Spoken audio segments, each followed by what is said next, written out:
Good evening. Welcome to the Town of Avon Advisory Plan Commission meeting.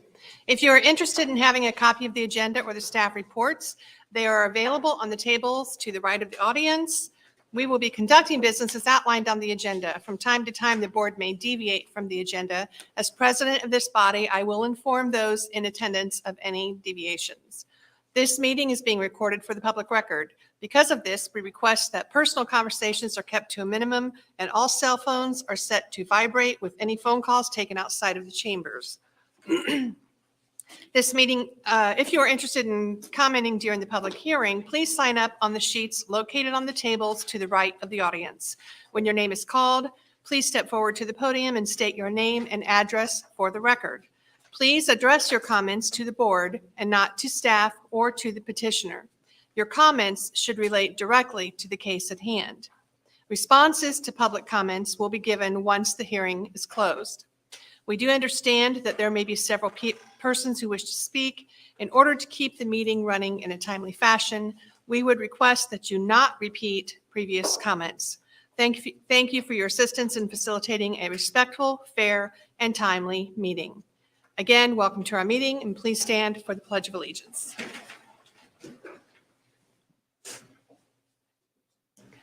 I pledge allegiance to the flag of the United States of America and to the republic for which it stands, one nation, under God, indivisible, with liberty and justice for all. Okay. Let's do our roll call, please. Catherine Ransford. Here. Paul Gutenberg. Here. Dave Kaufman. Here. Nathan Pike. Here. Harold Heiser. Here. Okay. We have, are moving on to the approval of meeting minutes. We have meeting minutes from both the January, February, and March meetings, or I'm sorry, the January and February meetings. I'm assuming you've all received your packets and had an opportunity to review them. Do I have a motion to approve the meeting minutes, or do any suggested changes or amendments made?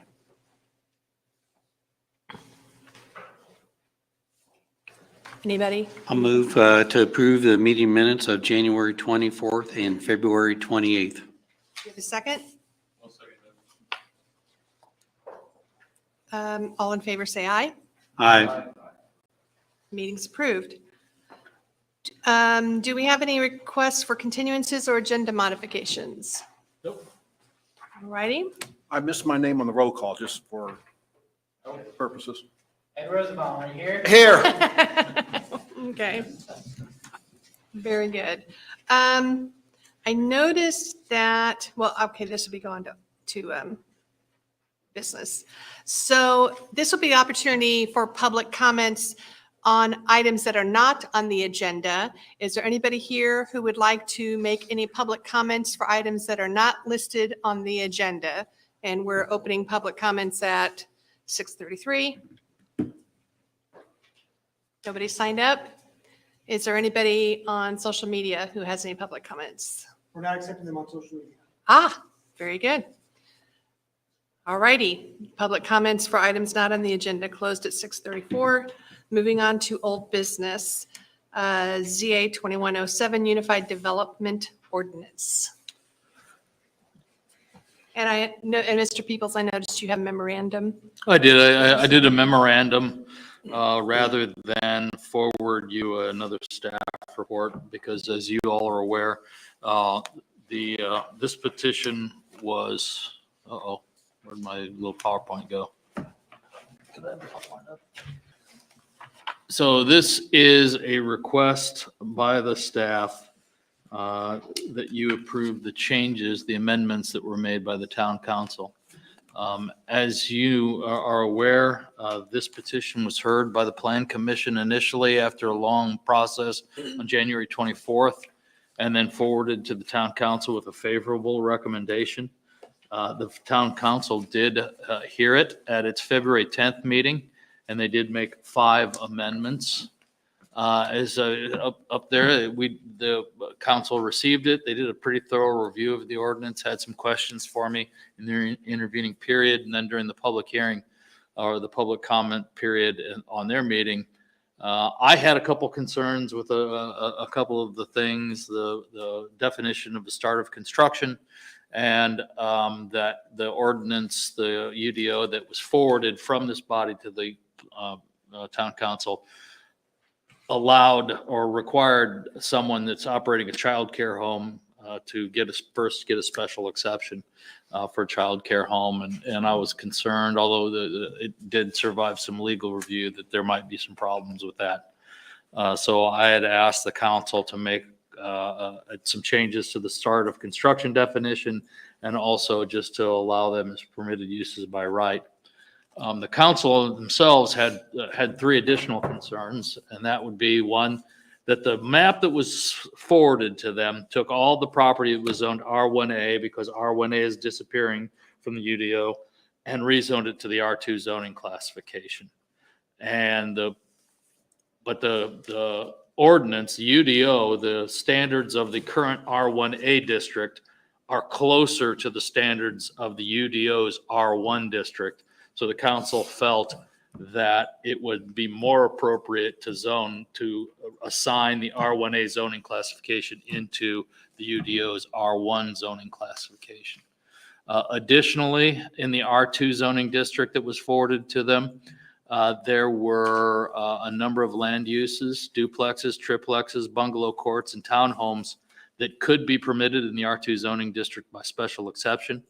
The council would preferred that the property be rezoned into the R3, R4, R5 zoning district, rather than go to the Board of Zoning Appeals for a special exception. That would allow both the Plan Commission and the town council the ability to review those petitions rather than just the Board of Zoning Appeals. And in the industrial districts, the size of the buildings, the I1 district had no size limit. The I2 zoning district had a 250,000 square foot size limit. And then the I3 zoning district had a 400,000 square foot size limit. And the council felt that it should be shifted over to the left one. So as a result, the council made some amendments at their hearing, and then they returned it to you with those amendments.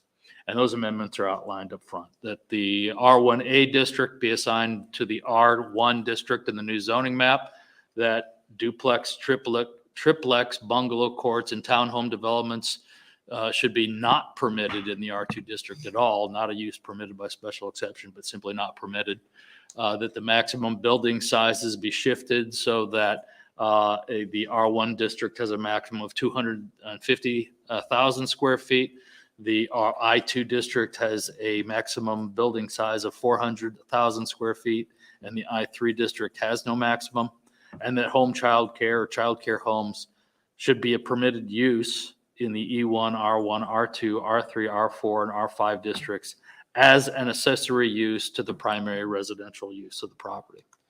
And that finally, that the start of construction, the definition be amended to basically delete the first sentence of it. So from the standpoint of the staff, we believe that these are pretty good amendments, really, and that we ask that the Plan Commission accept the proposed amendments to the UDO by the Town Council. And I'd be happy to answer any questions that you have. I do have a question about the start of construction. So can you just clarify what the actual impact will be by removing that first sentence? Yeah, I mean, it's sort of inside the Beltway type of thinking. So state law has what are called vested rights. And vested rights, to try to say them as a layman's term, they say an approval that this body does, or a building permit, or a Board of Zoning Appeals, that someone has 3 years from the time they've applied for that to actually begin construction. But if they begin construction, then they have 10 years to complete construction.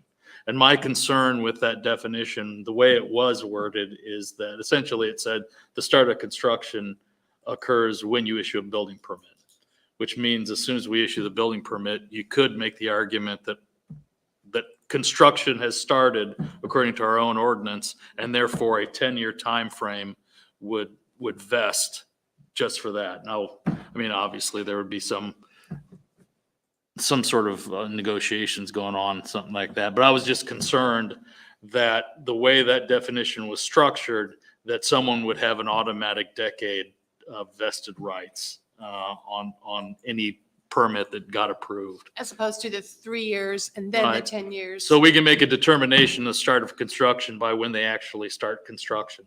Because we've had cases, especially like during the last recession, we've had primary plats that we've issued, say, a land alteration permit for, and they've begun some sort of construction, and then, or they've got the permit, but they never started construction. They've sort of abandoned the project, and then, 6 years go by and they want to begin it again. Well, in that intervening 6 years, ordinances can change. And that's the whole purpose of having approvals expire, so that if the ordinance changes in the intervening years, we can then re-review it in the light of the new ordinance. And so what we didn't want is a whole 10-year time period merely because we've issued a permit. We want the petition or the developer to actually take some sort of active approach, turning a spade of dirt, or doing something on the land to actually begin construction activity, rather than just the issuance of the permit being defined as the start of construction. Any other questions for staff? I do have a question on the restriction or non-permitted use for the various types of development in R2. Can you explain that, of the difference between R2 and R3? Why not in R2? And why Well, it does? R2 has historically been a single-family residential district. And that's going back to the current ordinance that we're using right now. R2 is strictly single-family residential. What the UDO did was add the ability for someone to go to the Board of Zoning Appeals with a special exception petition. And if you've served on the Board of Zoning Appeals, you've seen these in certain cases where it's sort of an additional use that you're allowed to do with a special exception, and the BZA approves it, and then you can do it. It's a permitted use. Usually, a special exception has a fairly low bar as far as they generally. The most common one our Board of Zoning Appeals gets is a drive-through for a restaurant on US 36. They probably get one of those every other month, where a restaurant has to come in and ask for a drive-through in their restaurant in Tier 1 of the US 36 overlay district. In other jurisdictions, schools and churches have to go and get a special exception if they're locating in a residential district, but it's usually a fairly low bar. And Board of Zoning Appeals, matter of fact, I can't recall a time where a Board of Zoning Appeals actually has denied a special exception, including ours. So the concern from the town council was, if someone wants to do a duplex community in an R2 district, they could go to the Board of Zoning Appeals, get a special exception, go through the platting process, and get a double community on it. And what the council would preferred was that they rezone it to R3 rather than go to the Board of Zoning Appeals for a special exception on R2. So just rezone the Right. entire plat. Right. So instead of, because we were going to, remember when you forwarded this ordinance to the council, everything that was zoned R1A was going to be rezoned R2. And that opened up a significant amount of land for double communities. And the council was uncomfortable with that, and they preferred that if someone wants a double community, then they need to come to them and request a rezoning to the R3 or R4 zoning district, rather than go to the Board of Zoning Appeals in an R2 district and ask for a special exception.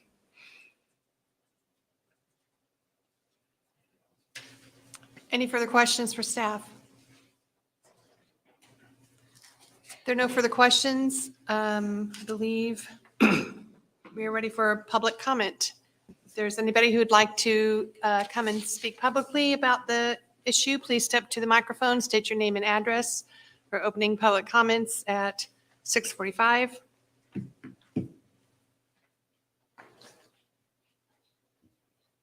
No comments? Okay, going once, going twice. Public comments are closed for ZA 21-07. Discussion. I think the proposed amendment makes sense, given the explanation as well as the number. And I would like to thank Mr. Peoples and his staff and the entire staff that has put in months and months and months and months of work on both the UDO and getting us to this point. This has been a long time coming. Any other discussion? Okay, do we have a motion? I move that we accept the town council amendments in the case of ZA 21-07- Unified Development Ordinance, a request for the repeal and replacement of the current zoning and subdivision control ordinances in the Unified Development Ordinance. Do we have a second? A second. Okay, let's take a vote. Heather Andrews, Yes, 4. Paul Gutenberg, 4. Dave Gottman, 4. Nathan Pike, 4. Carol Legend, 4. Ed Rosenbaum, 4. Okay, we have a new UDO effective April 1st. Well done.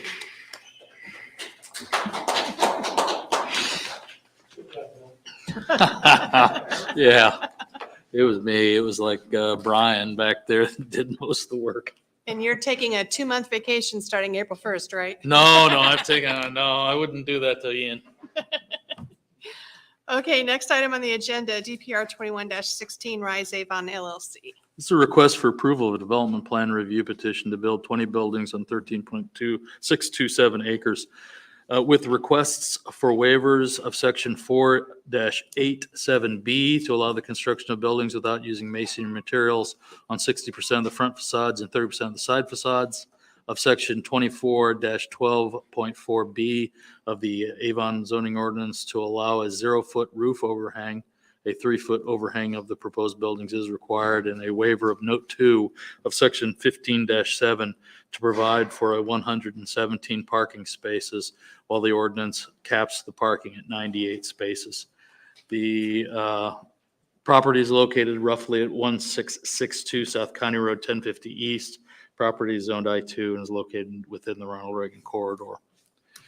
I won't go through that whole thing again. But as you've heard, this is a request for development plan review approval to build about 20 acres or to build about 20 buildings on the acreage here.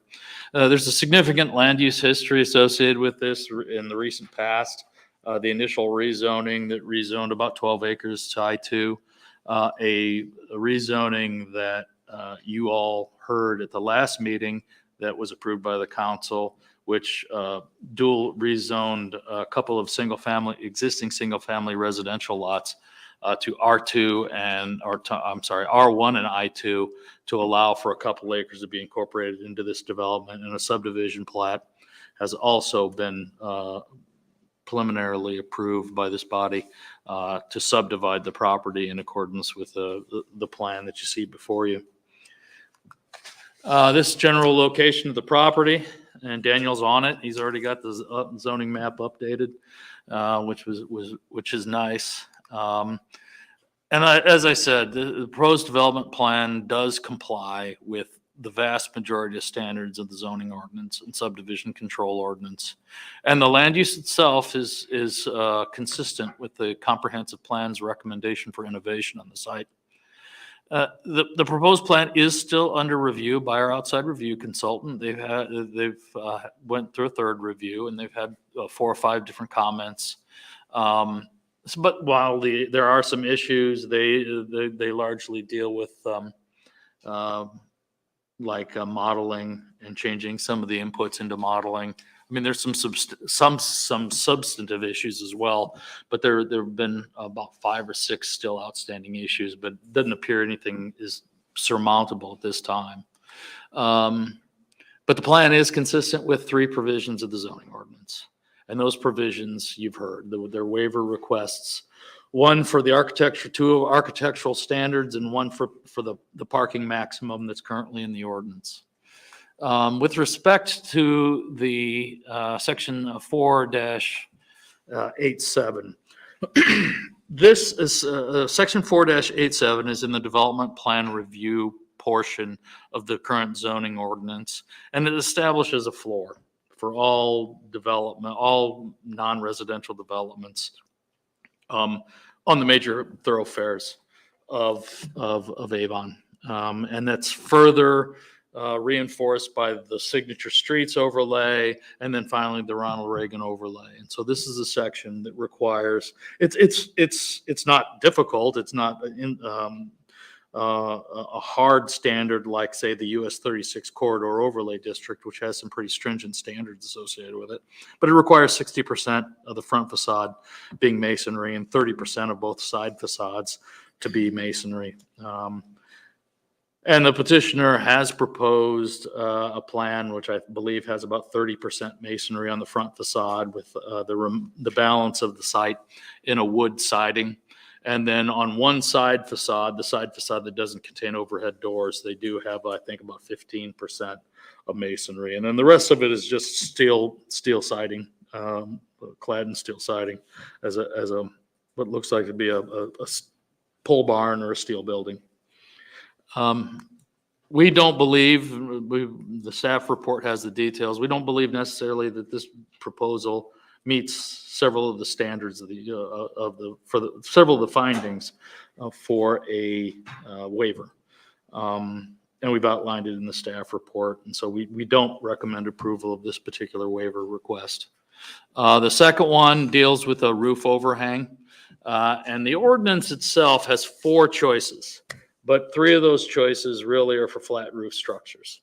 And one of those choices is really for a pitched roof structure, which is what we have here. And the ordinance requires a 3-foot overhang.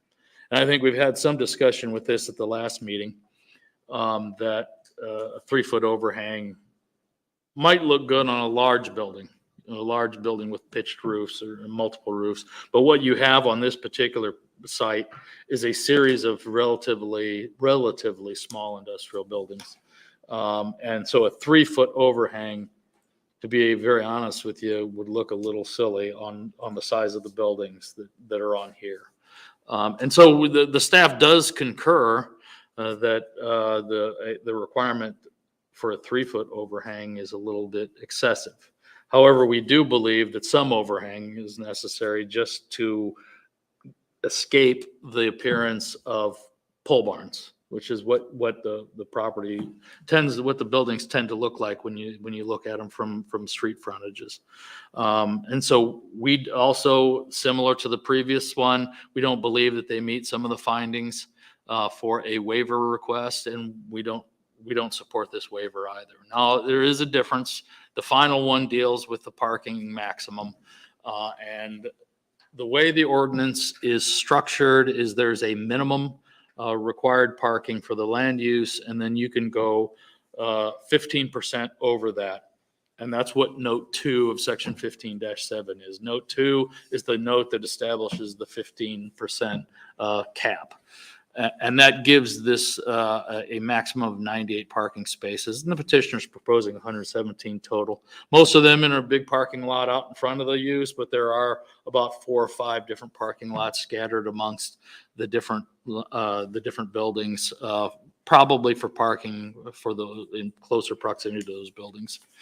In this particular instance, we're fairly consistent in that when you have a speculative building where we can't really determine parking, and in this particular case, this land use is going to nearly be speculative all the time because there's going to be tenants moving in, tenants moving out because of the nature of the land use, that it's probably prudent to allow more parking on these on industrial buildings, especially when you don't know what the land use is going to be. Because, and I've had instances where a warehousing and distribution use turns into some sort of manufacturing use, and all of a sudden you've got 3 shifts of people working. And that was never seen or foreseen in the zoning ordinance when you're dealing with an industrial use, especially in warehousing and distribution land uses.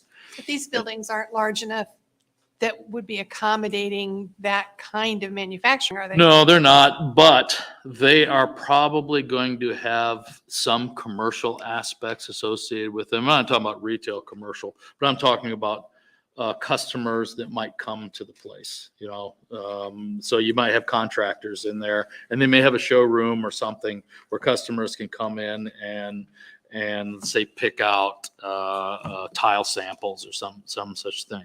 So we're not talking about retail traffic, but we are talking about traffic of you could have some sort of manufacturing, some sort of, I've had gunsmiths in some of these come in as well, and so you do have some manufacturing, some light manufacturing, but for the most part, you're getting landscape contractors, general contractors, building contractors, storage for corporate land uses. And they usually require a bit more parking than your typical just storage facility. And so for that reason, we do believe that that their justification meets the findings for a waiver, and we recommend approval of this particular waiver.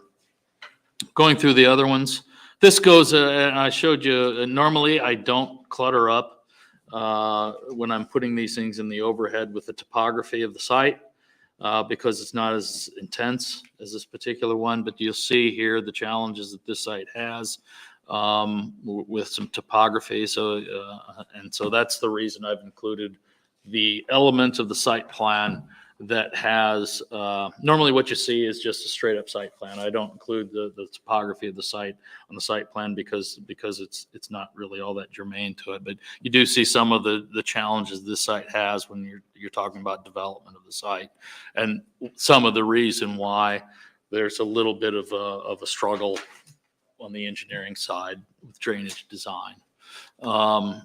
Here's the straight up site plan without all the clutter of the contour intervals associated with it. And here's the buildings. Now it should be noted that the developer or the developer in this particular case does have some buildings that have storefronts on them. And as I said, those storefronts have about, my rough calculation is about 30% masonry on the front, and following through with a wooden siding on the top. And those are for the 6 buildings that front on Ronald Reagan Corridor. And the petitioner was kind enough to provide some renderings of those. And so that's essentially how the properties should look as you're driving down Ronald Reagan Corridor. Now, this particular land use won't have a cut through the boulevard, so it's a right in, right out only by default. And so people that are looking at this site you're going to obviously look at it from both directions, but people coming into and out of it are going to be coming from the south to the north. We can't recommend approval of the waivers.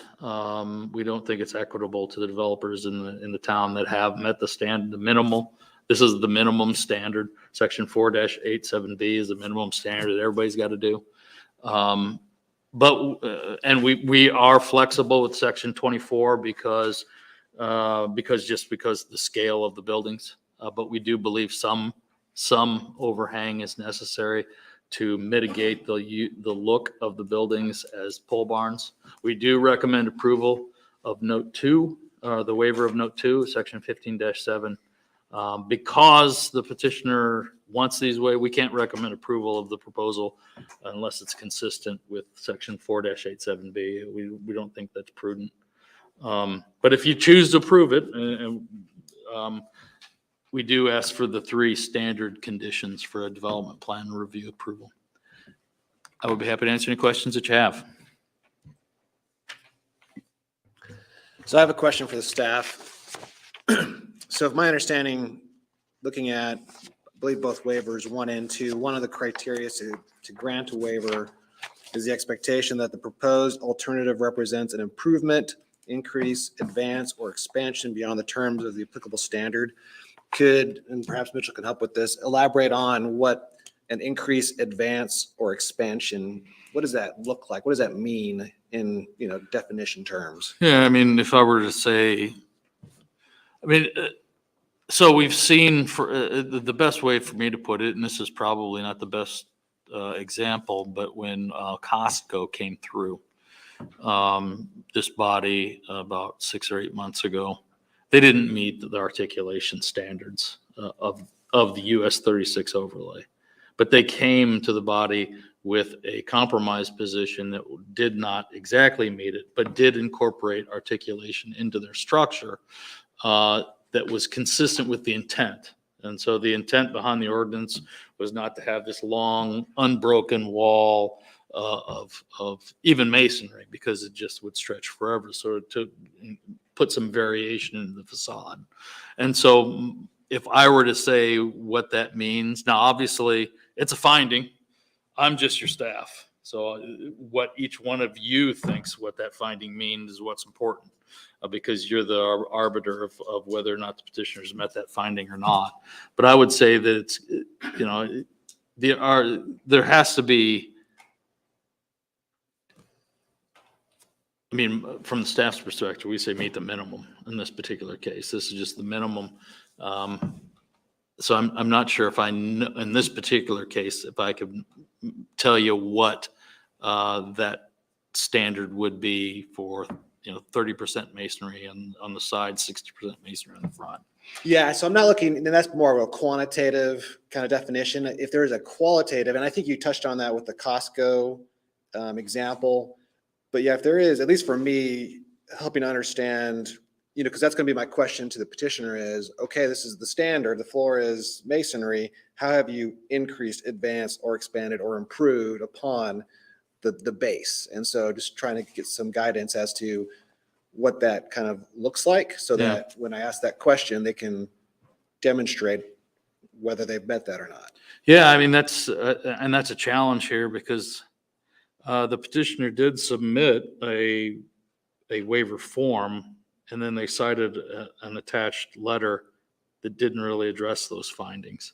So it might be prudent to have them address the finding when they get up and do their case in chief, their oral presentation. Has there been any movement on the part of the petitioner Yeah. in their position? Yeah, on the front facades. So the front facades that you see is really the position that we've got to. Originally, it was just your basic pole barn look. So the front facades that you see are the result of a few months of back and forth with the petitioner. So yeah, the petitioner has. Facades, do they meet the standard now? No. They're still barracks. They don't meet the standard. No, they don't. Yeah, they don't meet the standard, but they came from nothing to 30%.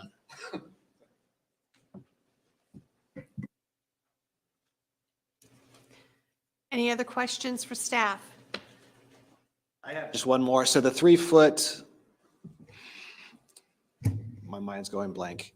The 3-foot overhang. Overhang, Yeah. is that it's longer than that typically, right? But that's something that the staff has proposed? Yeah, as a compromise? And where is that spelled out? What we have asked the petitioner. We haven't really. It's not spelled out in our ordinances anywhere. My reading of the standards in the ordinance is that 3-foot overhang is for a much larger building, so that when you're driving past it, it looks natural. But these are small, relatively. When I say small, okay, they're not small buildings like house small, but they're small compared to most industrial buildings that are being built now. And a 3-foot overhang just would not look good at all.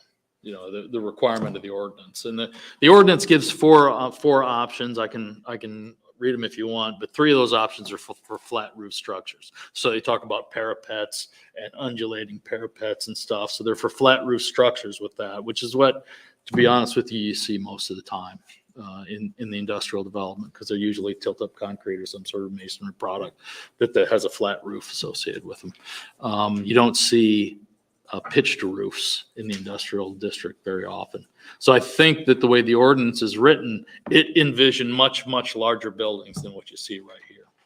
And that's why it required a 3-foot overhang. So it looked sort of natural when you were looking at it from a distance. But because these are much, much smaller buildings than we typically see, that overhang would look kind of silly. And so if we cut it back, just so it has some overhang, typical house. So if you think of these pole buildings as, say, house size, a house has about a 11 or a 12-inch overhang on it. You know, even a house, the production home building sometimes have no overhang, and they look kind of strange when they don't have the overhang. And so that's what we were going with, was like an 11 to 12-inch overhang, so that you still had you had some architectural feature that created differentiation in the facade. And the petitioner wants no overhang? Is Yes. that correct? Yeah. Their concern is with forklift usage. Mr. Peoples, the warehouse that's directly west across the street from Ronald Reagan, that was zoned by Plainfield or that was zoned by Avon? The one that's being constructed now, The one's already constructed. boy, it's probably, it's directly across the street. It's directly west of where, I think that's Avon Logistics. Yeah, so that would be us. And that was a flat roof concrete building. were there significant variances given for that property? There was variances for articulation in the building facade. But they met all the masonry restrictions? Yeah, Thank because you. it was concrete construction. Thank you. Any further questions for staff? If we have no further questions, we will hear from the petitioner. Thank you. My name is Jim Sapp. I've met all of you, 8070 Castleton Road, Indianapolis, Indiana. I'm the developer. Thanks, John. The developer and the owner. I'd like to thank Mr. Peoples for agreeing to the parking expansion. We do have seasonal staff that works at the Speedway or works at the racetrack or different things downtown. So that parking we feel is important. We also put some of that extra parking in the back where we can do snow removal. So I'm glad the staff agreed to that one. On the second one, I want to show you on the overhang what happens. We have 4 locations operating in Indianapolis or in Indiana, and our original one in Castleton. I don't know if you can see this, but on our smaller units, the trucks hit the overhang. So it's a dangerous to the trucks and it's a danger to the forklifts. So none of our 10 locations have overhangs. It's just simply not necessary. The other big issue I want to point out, our buildings are 24 to 26 foot high in the front, this flat part. And our tenants, the most important thing to them, and we do surveys, is security. So you cannot see any of the buildings in the back because of the 6 buildings up front that will look like this, the trees, and in addition, we have fences between every building. You want to get the fence material. And we upgraded here that we have not done before, and we use a composite fence. So the fence is this gray composite like this. That's going to, and I can pass this if you want it, but the composite fence will be between the buildings. So there's no way really to see behind. So nobody would see the awnings in the back. So we are asking for your approval on the variance on the awnings. There are awnings in the front. And the second issue is the stone. The front, this is concrete, stone, then brick, then glass, then a cloth awning, and then wood. So in my opinion, and maybe Mr. Peoples hasn't seen this, this meets your code. It's 100%, there's no steel on the front. It's all and you asked for variance of materials and colors. So we feel quite strongly, and this is going to be the first one in our districts that has this square look that looks like Portillo's with the new square face, the wood, the glass, the cloth awning, brick, and stone. So we feel we do meet that Ronald Reagan look. If you look at Noblesville here, when you're going down, and it is a highway, it's US 38, we have two centers on highways, one in Fort Wayne and one in Noblesville. This is US 38. You're going by there about 45 miles an hour. Even at the fence over here, at the gate, at 45 miles an hour, you can't see the back buildings. So it is very important to our tenants, we keep their rents competitive. And if we build the steel in the back, it does that. So we're asking for a variance on the back buildings to not have the brick or the stone. It's not seen from the street. And in reading the ordinance, the whole outlay was on the look on Ronald Reagan. The other thing that's happened in the area, let's go to the next. The one on Portillo's and this one. So this shows DRG, which is in Avon zoning, and DRG's here tonight. This building's going to be painted, but it's just concrete, 35 to 40 foot high concrete. We feel the front of our buildings is much more attractive, and I'm sorry, DRG, but we think this look is better than sitting up on a hill looking at white or concrete. And they also, so the town has given a variance to DRG and to these big boxes. And they don't have overhangs, and they don't have stone or anything on the Ronald Reagan corridor. In addition, recently, and these are the two buildings that have been done in the last year on the Ronald Reagan corridor, Portillo's has no overhang. They have an overhang up front for their seating and for their entrance. But on 2.5 sides, they have no awnings. So we feel if we're in the back, our tenants don't need it. It's hazardous to our tenants with their trucks and forklifts. We're asking kindly for your variance on the awnings and that we meet the standards on the front. Any questions? So, yeah, I have a couple of questions, and thanks for the presentation and following up. Sure. So, first question is, and this is just naively, why not concrete then? As the staff has explained, there's, slightly different standards with regard to concrete and expectations, and then in this case, the standards with the pitch roof and so forth. Why not go with concrete versus? Sure, it's a good question. The concrete tilt-ups, like you see on DRG, you need about 20 to 30 to 40 foot to get the tilt-ups. We're not that high. This roof line is just a fascia here. Our buildings are only 14 foot inside. So we really don't need that much concrete to build these.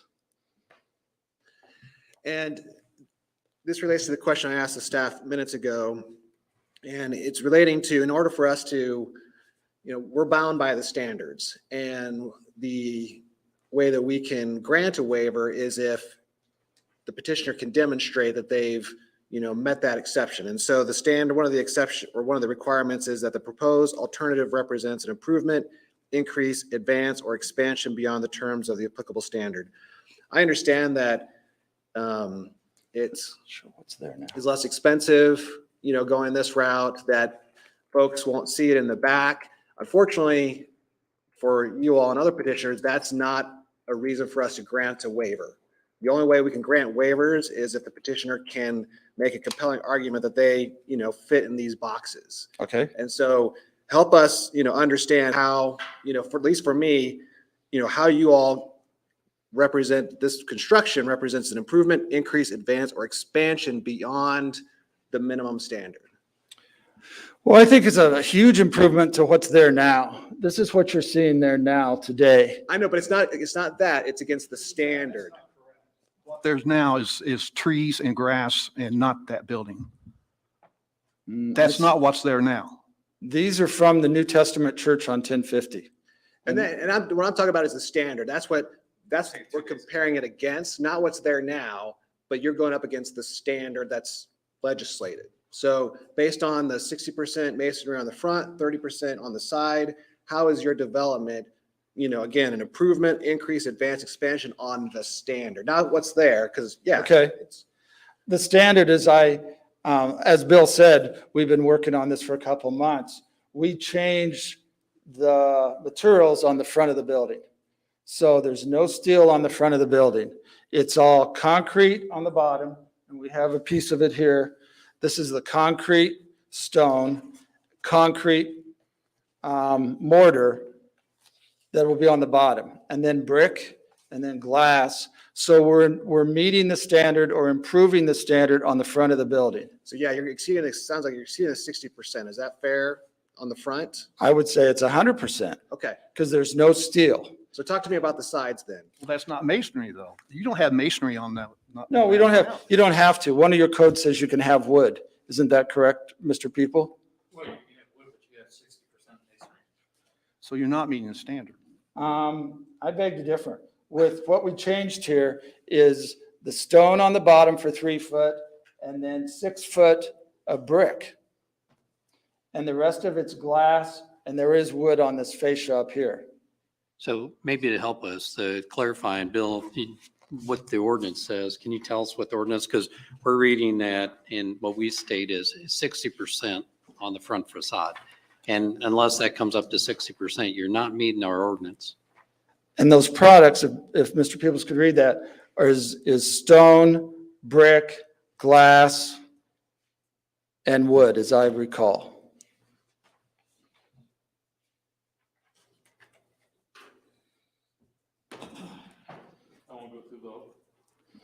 I won't go through the discussions of the different things, but it basically says shall use brick, stone, drivite, stucco materials on all its exterior walls except the rear exterior walls and excluding windows, doors, roofing, fascia, and soffit, which shall include at least 2 architectural features and at least 2 colors or textures. Appropriate architectural features may include, but shall not be limited to cornice and bay windows, balconies, marquees, canopy, and the like. The use of these building materials shall constitute a minimum of 60% of each exterior wall facing the aforementioned highways and roads, and a minimum of 30% on each side of the exterior. So brick, stone, drivite, or stucco materials are what the ordinance specifies. So the facade space would exclude windows and doors? Mm-hmm.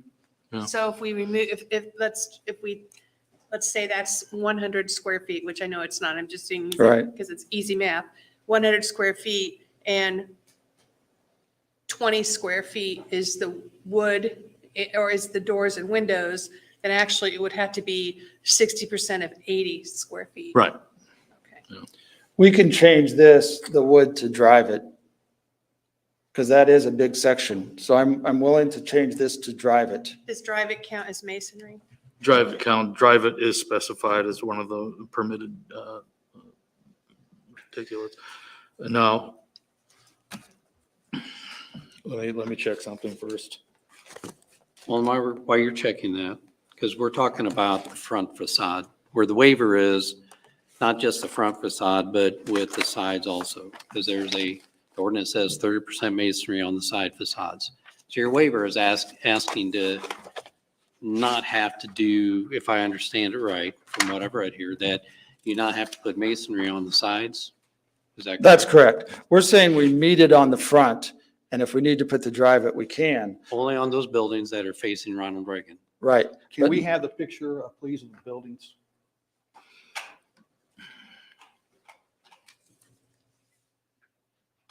And what would those sides consist of? The sides of the building behind the fencing, the buildings, and the landscaping would be steel and garage doors.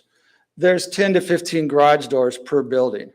So a lot of it is the steel garage doors. No, not that picture. The one with the layout it shows the 20 buildings. So the back of the buildings are steel and garage doors. No, the layout shows Ronald Reagan and the buildings on it, please. That one. No, go back to that. Right there. So Mr. Staff, I see like 8 buildings going across Ronald Reagan. Are you saying you're going to put the front?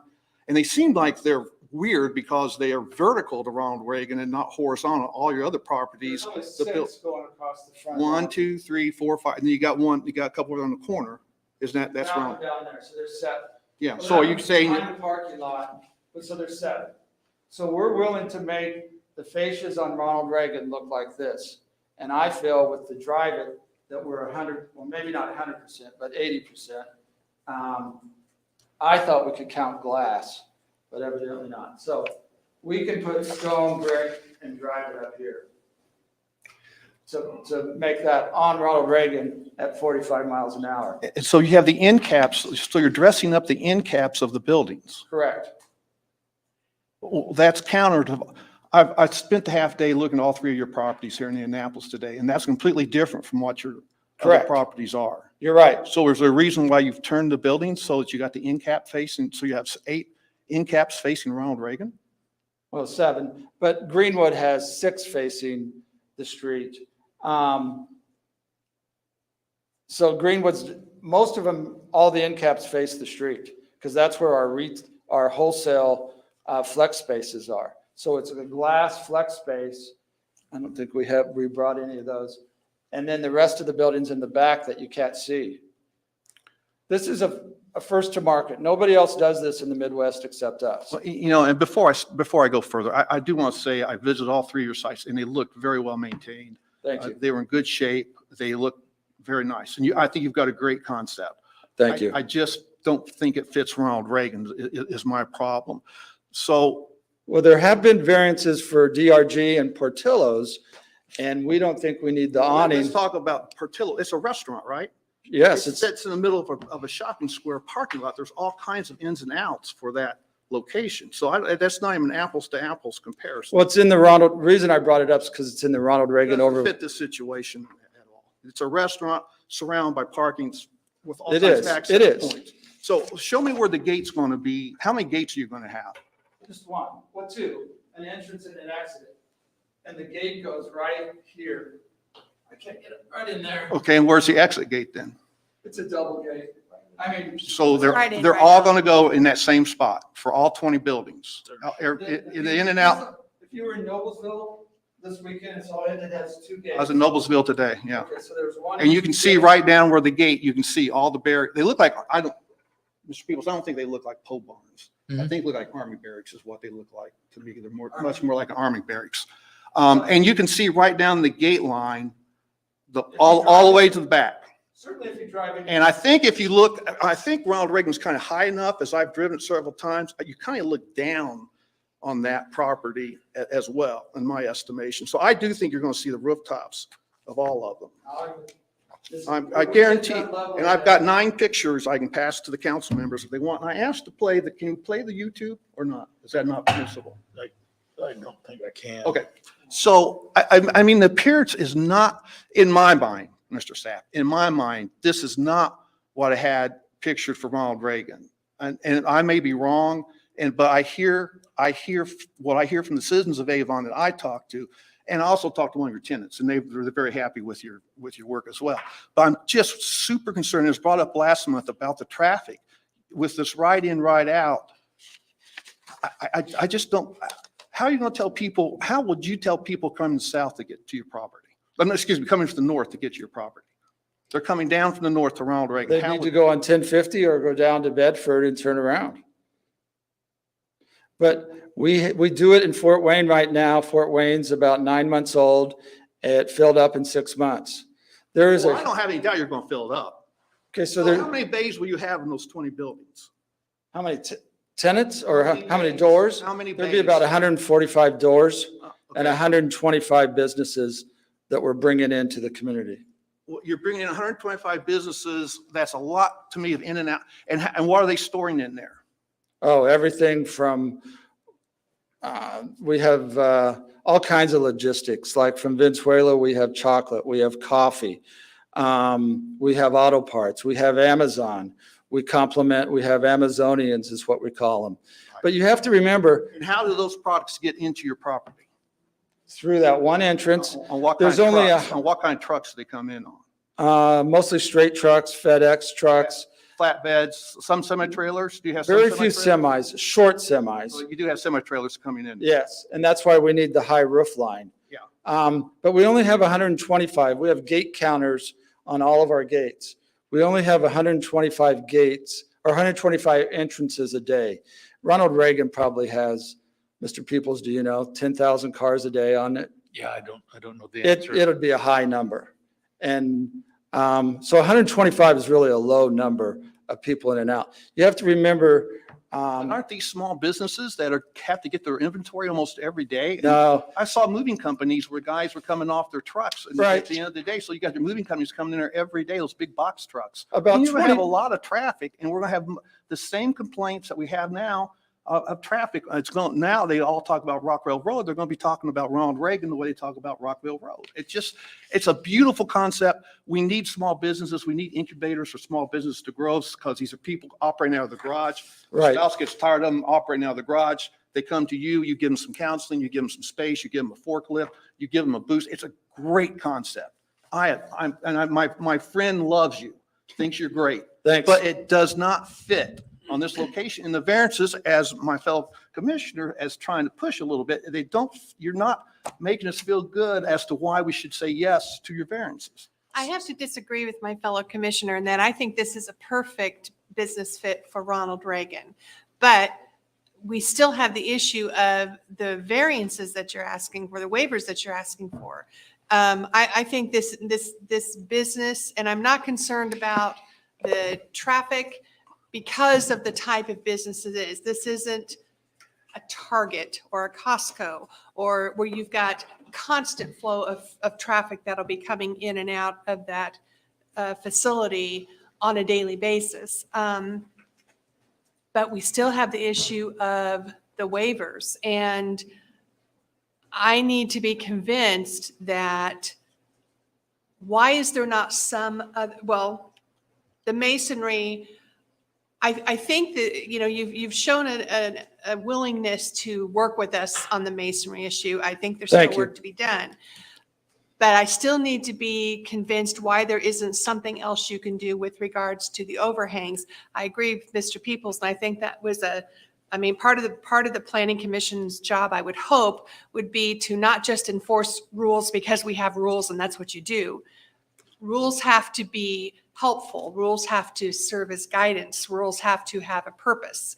And so Mr. Peoples' acknowledgement that 3 foot overhang on these buildings doesn't really make sense for these buildings. Correct. But we do want to have some kind of an overhang, and I need to hear I would like to hear something from you explaining why there isn't something else you can do. Raise the height of the wall in order to accommodate those trucks that might hit that overhang. I want to hear some movement from you on that. President, I definitely want them to respond to your question. I just want to make an observation and maybe tee that up. One, I agree. I think this is a really neat concept. Thank you. And I think, it is potentially right for this space. I don't know if you can do this, in the moment, but again, I understand the reasons that you're seeking the waiver. Again, I understand where they're coming from. But when seeking these waivers, it needs to be through the lens of the standards, right? And so again, what's better than 30% masonry on the side? And so when seeking a waiver, putting yourselves in our shoes and say, okay, the standard says this, what's my argument for that? I understand there's, broken down trees and trash and stuff. That's unfortunate, but that doesn't meet the standard. So I'm not, so as you are answering the president's questions, Okay, steer your arguments towards, these are the standards. This is how we meet and exceed those standards. okay. Meet the spirit of the standards, I think is because we can ask for a waiver. If you're asking for a waiver, but you're still trying to meet the intent of the standards, I think that's what we're looking for. And what we're seeing on the overhang is no movement. And that is a problem for me. And we need to see most of us want this project to happen. Okay. So we are asking you to work Well, with us. I think you're being presumptuous there. We haven't voted yet. Well, no, but So let's don't say most of us when you haven't heard the withdraw vote of it. that. I Thank you. withdraw that, but I would Thank you. say at least one of us here, and I'm assuming that there may be more than one of us here, think this is a great idea. Okay. We need you to work with us. Well, we've been trying, but first of all, this gentleman here, Ed? Yes, sir. A lot of our tenants, at 125 tenants, don't come weekly, don't come monthly. 20% of our tenants are the moving people, the electricians, so they could be there daily, and that's the 125 vehicles. But a lot of our tenants, 25 to 35 of our percent are corporate 500. We have McDonald's, we have Cardinal Health, we have all kinds of large companies that come monthly or even every 2 months. So that's why our traffic count is low and right in, right out works. They plan how they're going to come. We're not something like Costco where, oh, let's go buy some Coca-Cola. People in the businesses plan. So we're very comfortable using right in, right out, and a double entrance exit gate. We have no problems with that. And you probably saw it in Noblesville today. I was actually in Noblesville today. So how do you control your tenants? Like, let's say an auto mechanic, a guy's working out of his garage. We don't allow auto. What about petroleum and chemicals? What We about don't things allow like- it. Anything hazardous, we don't allow. That's in the contract? or That's in the something? Is that contract. Something now I don't know whether we have any zoning requirements over that. Do we have any zoning restrictions on what's stored there and what? We don't want it. Our bank doesn't want it. Our insurance company doesn't want hazardous. So we don't allow it and we inspect. Is there any fire suppression systems in your warehouses? No systems because we're under 10,000 square foot on each building, but we do have fire extinguishers every 50 feet. And I need to apologize. I hijacked the president's question, so we need to get back to her question. And I hijacked his. So And Paul has something too. let's go back to the Just waiting president my and her turn. question. Thank you. So let's talk about the overhang, the 3-foot overhang. Let's put that one back up. Why is there no alternative to, I mean, it seems like where we are is like 3-foot overhang or no overhang. Right. Mr. Peoples has suggested less than 3 feet, and what we hear you saying is no overhang. Why is there not an ability to raise the, and I'm not a construction person. Okay. This is what I need you to explain to me. We- Raise the height of the wall of this, instead of 14 feet, 15 feet. We have, Please. thank you. We have 7 different models, sizes of garage doors, widths and heights for different needs. Some people need 300 square feet. Some people need 2,000 square feet. So those awnings are going to vary on height, and that's where we run into trouble with the trucks and with the forklifts. What So- percentage of those, of your customers require that, those forklifts and those big trucks that are going to do damage to? Oh, almost everybody has deliveries. What's happening now is there aren't as many truck docks, except if you're in the big DRG buildings where there's 100 doors. Trucks come in, vans come in, and our system is they unload them with our forklifts. So the forklifts come in and the tenant unloads the truck and takes them into their warehouse. The tenants are all licensed forklift operators. They're still humans. They can hit the low hanging overhead. We do have overhangs. We do have gutters on all the buildings to prevent icing in water, but any overhang, they just get too close to the buildings, as we've shown here. Here they hit here, and here this truck's hit. So this is a college hunks, which Ed saw today up in Noblesville. So they hit those overhangs, is all I can say. Can we make the buildings taller?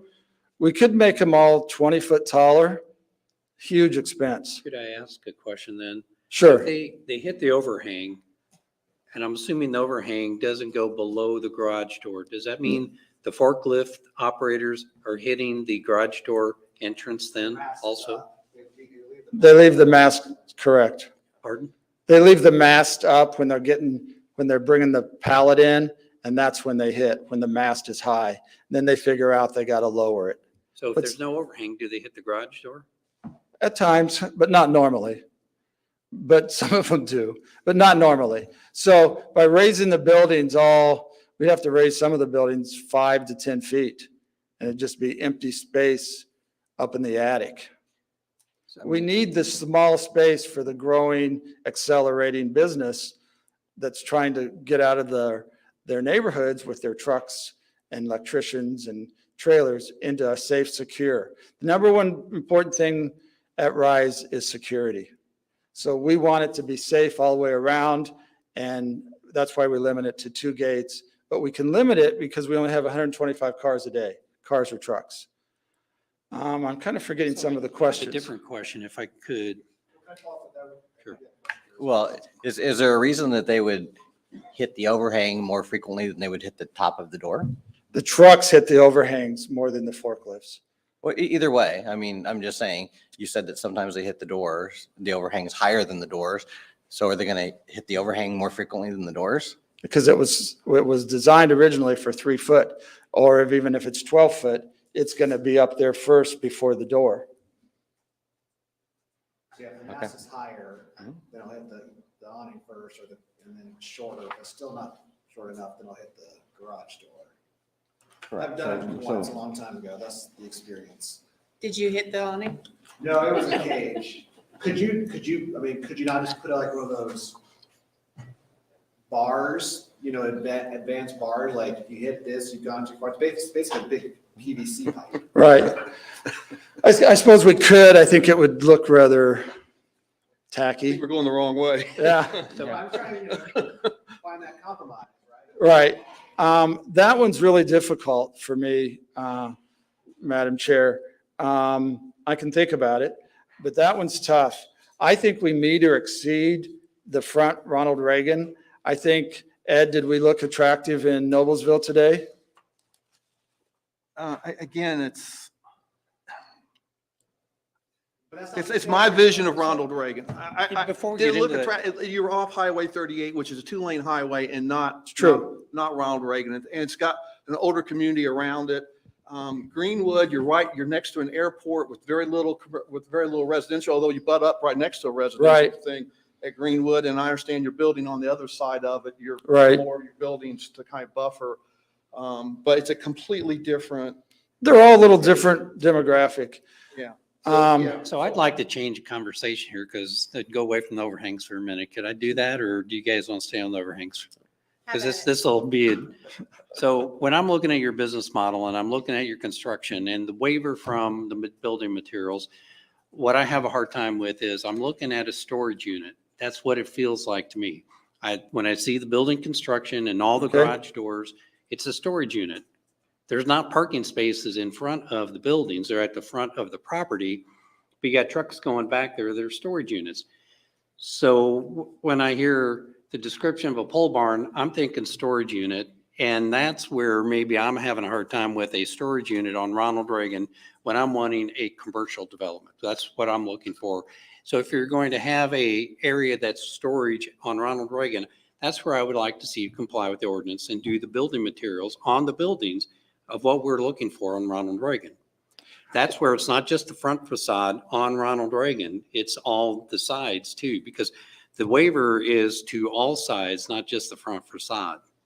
Unless I'm incorrect on that, Mr. Peoples, and please correct me if I'm wrong, the waiver is for all sides, not just, But it doesn't require any sort of materials on the rear facade. thank you. So it's just the sides and the front. To answer your question, we're just business to business. Do we look a little like self-storage? Yes. Our warehouses are bigger. They're not as big as DRG, but they're much bigger than self-storage. So people have learned, like in Columbus, Ohio, consumers don't call us because where we start, self-storage ends. So we're not self-storage. Our spaces are too big and we're too expensive for consumers. So I realize we're first to market and Indiana's our first state and that's where I live. So we're not storage. We're business to business company that helps small businesses and medium businesses grow. So I like the business model. I do agree that it's unique. It's something that might be good for the area. But if you want to be in this area, to me, it's like when I look at the development, the Lowe's, the famous Lowe's in Carmel, that's all brick. Or across on Carmel Drive is a storage unit that is entirely brick. That doesn't even look like a storage unit. To be in this location, I'm looking for something that is going to at least be meeting the ordinances of what we would like to see in that area that's not a storage unit look and feel to it. So I'm more stuck on the waiver for the building materials than I Okay. am on the overhang. I agree with some of the commissioners on here that at least some overhang would provide articulation on the buildings, but that building materials waiver is one that I'm having a hard time looking at how we could approve that. Okay. We feel that the standard was written on Ronald Reagan so that whatever you see has the brick, has the stone, and you cannot see behind our buildings. So let me ask you that, in the discussions you've had with staff, did they tell you that the building materials are only what you can see and not on the entire property? In fact, I'll ask Mr. Peoples that. Okay. No, that's not what the way the ordinance is written. It's written for all buildings on the property. And when we grant the waiver, that waiver stays with this property, not just with you. So if you leave this property at some time, that waiver stays on that property. So we're not thinking of just now, we're thinking of years in the future when we would either grant or deny a waiver. Well, let's just look across the street. So we're not That's- talking about the property across the street, and decisions that are made on previous properties do not apply in this case. Now, am I correct, Mitchell, or am I wrong? So we're just talking about this right here. That's So true, some of the but commission members haven't been on the commission when anything was done on the properties you talked about with DRG or Portillo's. So we're talking about your case tonight. we're talking about Ronald Reagan and the look and the feel on Ronald Reagan. Are you And willing to it- put and up a warehouse with cement sides on your buildings? That's what's across the street that That you is- keep comparing yes. yourself to.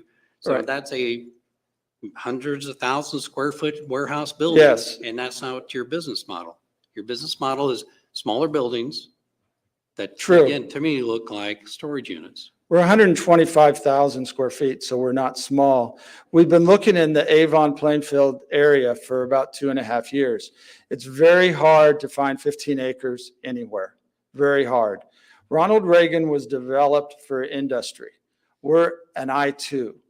Yes, we were asking for some variances, basically two, because we think the look that we're going to have on Ronald Reagan is better than anybody else right now on Ronald Reagan. Our stone and awnings and glass and drive it, I think look better than gray concrete. Have So. you done a cost analysis of what it would cost to do even 30% masonry on the sides? Yes, of we the have. buildings? Did you bring it? We weren't going to bring it up. What it affects is our lease rates. So our lease rates have to go up to your citizens. So we'd have to raise some leases 200, some 500. We have a letter. Do you have the poster? We have a letter from the builder that I can pass around. It's about 1.2 million to put stone on 20 buildings on each side. So I wasn't going to bring it up, but since you did, it's about 1.2 million, and that has to be passed on to the tenants. So you guys would have the most expensive leases for our warehouses in the area. We'd have to take it up to like $20 a foot, and it wouldn't be successful. In Greenwood and Noblesville, we're at $15 and $16 a foot. So it overprices the buildings. And I'm pretty sure that's why all the warehouses around this county are just concrete. They need the height for all their stacking, but they're concrete because it's not as expensive as brick and stone. But I had heard not to bring up the money issue, but that's a big issue. Who told you not to bring up the money issue? Well, no, that you don't have to answer that question, but I mean, obviously You were one of them when I called you. I did? When you called me? Well, I said that? I didn't You mean to said, say I that. don't care about the money. So I thought, well, okay, I'm not going to bring it up. Well, as I look at your business model, obviously you're working with mom and pops that are trying to grow. And 60% of them, they yes. have limited funds, and you have to stay within their limit of what their budget allows to pay you rent. And I think at least what I'm saying as commissioner, I think that piece of property is more valuable. It's like bricks, like Paul's saying, you can't have all brick with your clientele. It doesn't fit. Your clientele might fit on 100 South along the railroad tracks. That may work there, but it doesn't fit with my vision. Again, my vision of what's on Ronald Reagan and the kind of clients and tenants we want there. We think it's worth more per foot than what your tenants can pay. to I'm put it not sure bluntly. Amazon qualifies as a mom and pop. I was talking to the DRG owners here. A big warehouse cannot fit on our little plot. They need the 70, 80 acres. So I'm not sure what you wanted on this little 15 acres, but because of truck docks and parking for Amazon employees, they can't fit on the east side of Ronald Reagan. So I don't know what you're envisioning, but Well, I think what we It want can't is something be that meets our zoning, that's what we want. I mean, that's what the town is. but in reality, Yeah. the town and Plainfield, everybody has given the big concrete boxes kind of a waiver off on the brick and stone. They paint them, some of them, but they don't do it. And I understand why. They don't need it. I think we need warehouses. I think they employ people in the big DRGs. I'm all for it, but I think you got to start somewhere. Mr. Snap, I want to go back to Paul's remarks, and I appreciate him bringing the focus back to the standards, and that's where I'm at still. And so I think at least what I'm experiencing is a round peg in a square hole, right? So we've got the standards and the arguments that have been made thus far, at least in writing in today, with the exception of the front, I think while they are persuasive for some, again, we are limited to that square hole, if you will. And so, again, I understand that it's your position that the sides, meet the standards. I'm very much if it says 30%, it's 30% unless, it's an improvement, advance, increase. So again, that's kind of where I'm at. I just wanted to share that.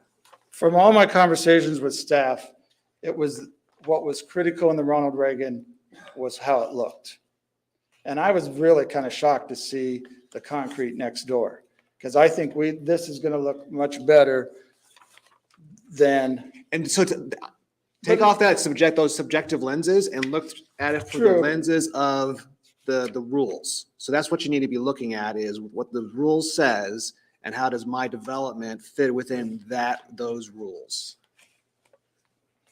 And again, like maybe today's not the night to make that argument, but that's just where I'm coming from. Maybe I'm alone with that. Well, I can ask Karen. But again, That's irrelevant. that's a different development That's irrelevant. standard. Yeah. Because you're We're all warehousing. I'm I2, they're I3.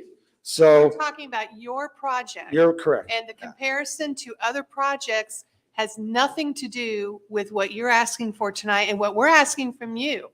And I think I'm feeling frustrated. I would suspect there's some other people feeling frustrated too, because we are becoming circular now in our conversation. And I've not heard a proposed solution other than please give us this waiver.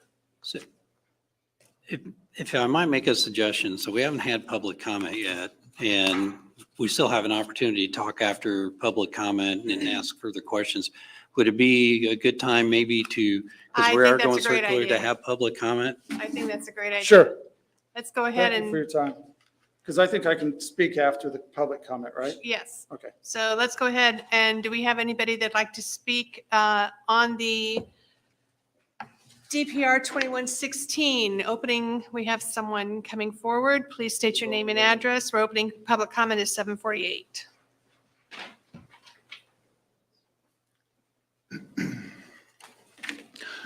My name is Randy Hobson. I live at 1630 South County Road, 1050 East, Indianapolis, Indiana.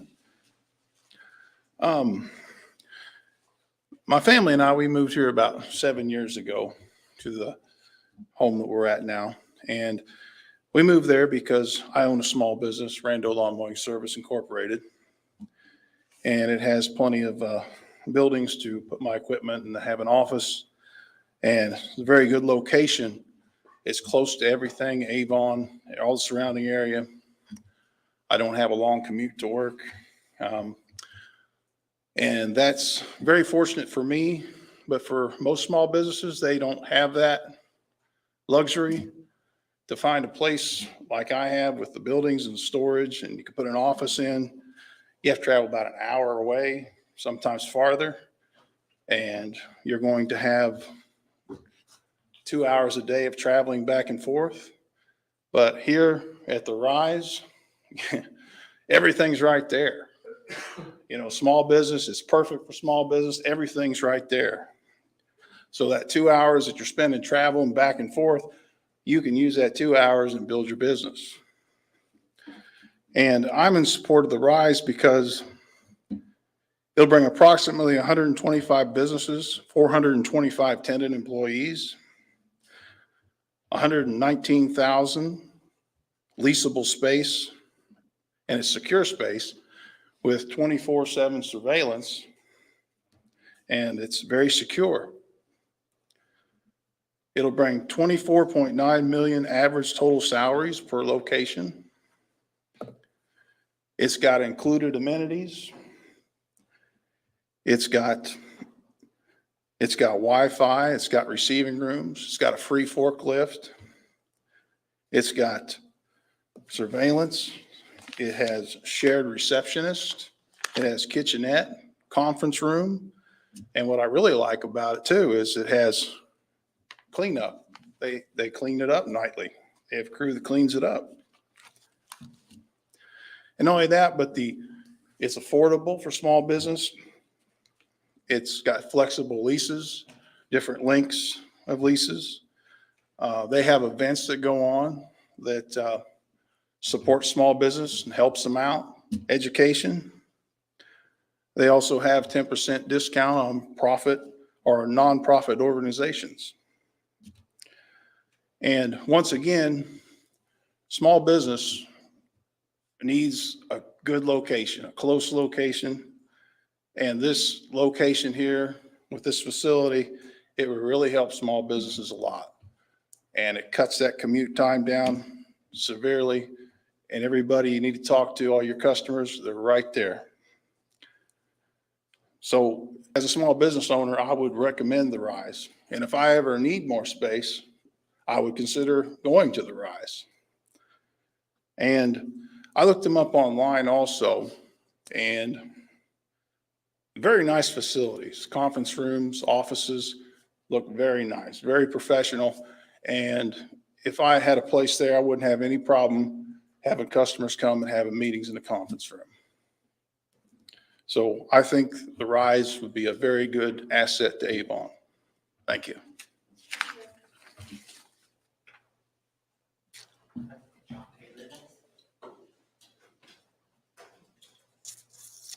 Good evening, John Taylor, Economic Development Director, Town of Avon, 217 Boring Place. I know it sounds funny, Martinsville, Indiana.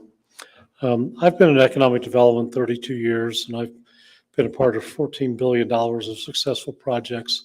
I've worked projects from $75,000 up to $4.5 billion. And every one of them takes something a little different. Every one of them takes becoming a friend of the people that are trying to come to your community. When I first came here to town, I was hired by the town council to bring tax dollars to the community and jobs to the community. And our town manager at the time, Tom, said to me, John, our largest landowner is the Mormon Church, and I've worked with them for 20 years, and they're never going to develop this. And I took a trip to Salt Lake City, and now they're getting ready to open their first 880,000 square foot building. Bill, I think they've got a 1,009,000 square foot building and a 500,000 square foot building in front of you guys right now. And we're actually going to go out, 2 council members, myself and Ryan, are going out on the 10th of next month to talk to them about all the property they own up in Reagan, which is 487 acres. When I first met Jim and he told me about his concept, I thought, you know, one of the things I deal with, there's just a lack of buildings in this county. Buildings that are 5,000, 10,000, all the way up to 80,000, 100,000 square feet. They just don't exist. As soon as one becomes available, somebody buys it or rents it or does something with it, but they just don't exist. And when he started talking to me, all I could think about was not only would we have a place for businesses that are right now in garages in people's homes, but we have businesses, or we have space for businesses that are in Thorntown or Carmel or Westfield or wherever that also can't find a place to do this kind of work. And it might bring people to our community that might even build a house here. To look at what he's trying to do, I look at it differently than Bill does. I certainly look at it differently from the way all of you do, because we all have our jobs to do. My job is to bring people here and get them interested. Bill's job is to tell them what they can and can't do. And it's your job to say yes or no. And whether it meets what you want or meets what the town wants. I think his concept is really good. I think Bill will agree that from the last meeting, there's been discussions and there's been some changes. I think there probably needs to be some more discussion and maybe some more changes. It's all a matter of bringing all of us together and getting what we all want. And I know that what we want has to fulfill whatever's in that binder. But when I first came here, I remember the very first call I got was the executive vice president of Browning Investments, a gentleman that's been a friend of mine for 25 or 30 years. And I hate to say this, but what he said to me is, "What are you doing in Avon, Indiana?" I said, "What's wrong with Avon?" He said, "You can't get anything done. You can't get development done."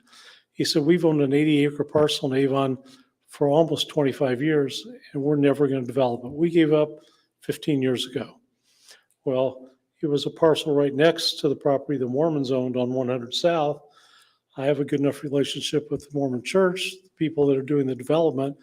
I convinced them to buy that property to give them more acreage on 100 South to develop, since I didn't want an empty lot sitting empty.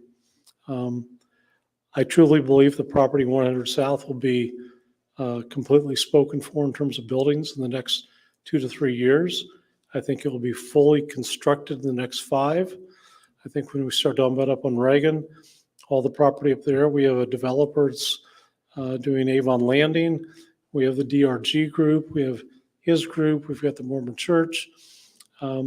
It's taken a long time for me to convince people that we really are open for business, and we're finally there. I mean, just about 2 weeks ago, I got a call from a lady that I worked with at the Indianapolis Hilton back in 1973. She was a cashier and I was a room clerk.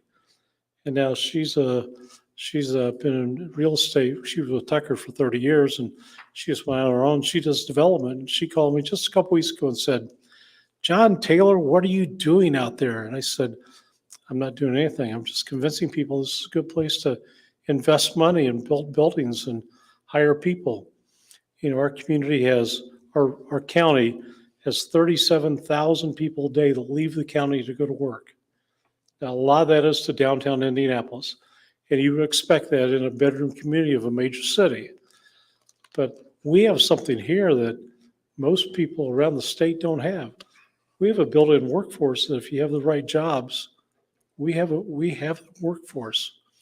Our intent to talk with the Mormon church about their property is I want to see manufacturing buildings that'll hire people that will make $35, $40, $50, $60 an hour working with steel or anything else, because I think we will find the people here. What he would like to develop is going to take a lot of homes right here in our own community and open up a garage and make a family a little happier, be able to get both cars in the garage instead of one. But more importantly, it'll give us a chance to have buildings that companies can go into as they grow and expand. We will have other business parks where they can build that next 15,000 square foot building or 30,000 square foot building and hire not 2 or 3 people, but hire 8 or 10 people. So I support this project. I'm not one to say you all need to change your mind because this is good for us. But what I don't want to have happen is all of a sudden, 4 months from now, somebody calls me up and says, "What's going on in Avon? I understand you're losing development opportunities because of something like this." And Bill and I have had this conversation. You know, even today I said to him, we were talking about thickness of floors in manufacturing buildings. He said, "John, I don't know anything about that. That's our building director." Well, I don't either, but I know things that Bill doesn't understand about how to bring people in here, and he knows what's all in that book. And it took a long time to get the UDO finally put back together and bring it in front of you and bring it for the council, start to get the approvals to have something we can put our hands around. I would only ask that you give fair consideration to somebody who wants to come in and invest money in this community and invest money in our people and give opportunities for people that live here. Thank you. Do we have anybody else signed up to speak? Is there anybody in the audience who did not sign up who would like to speak on this matter? In that case, public comment is closed at 8 o'clock. So I guess we can continue our discussion, although it seems like we've kind of discussed this So at length. I'd like a follow-up point that Mr. Taylor, well, Sure. I got a question, to follow up with what Mr. Taylor just said. So like, I'd like to make a point that some of us have said, we're not against the development. We're talking, I don't need you to respond to this, Oh, Mr. I'm sorry. Taylor, but that's kind of just a point you made, that we're not against the development. We're talking about the waivers for the development.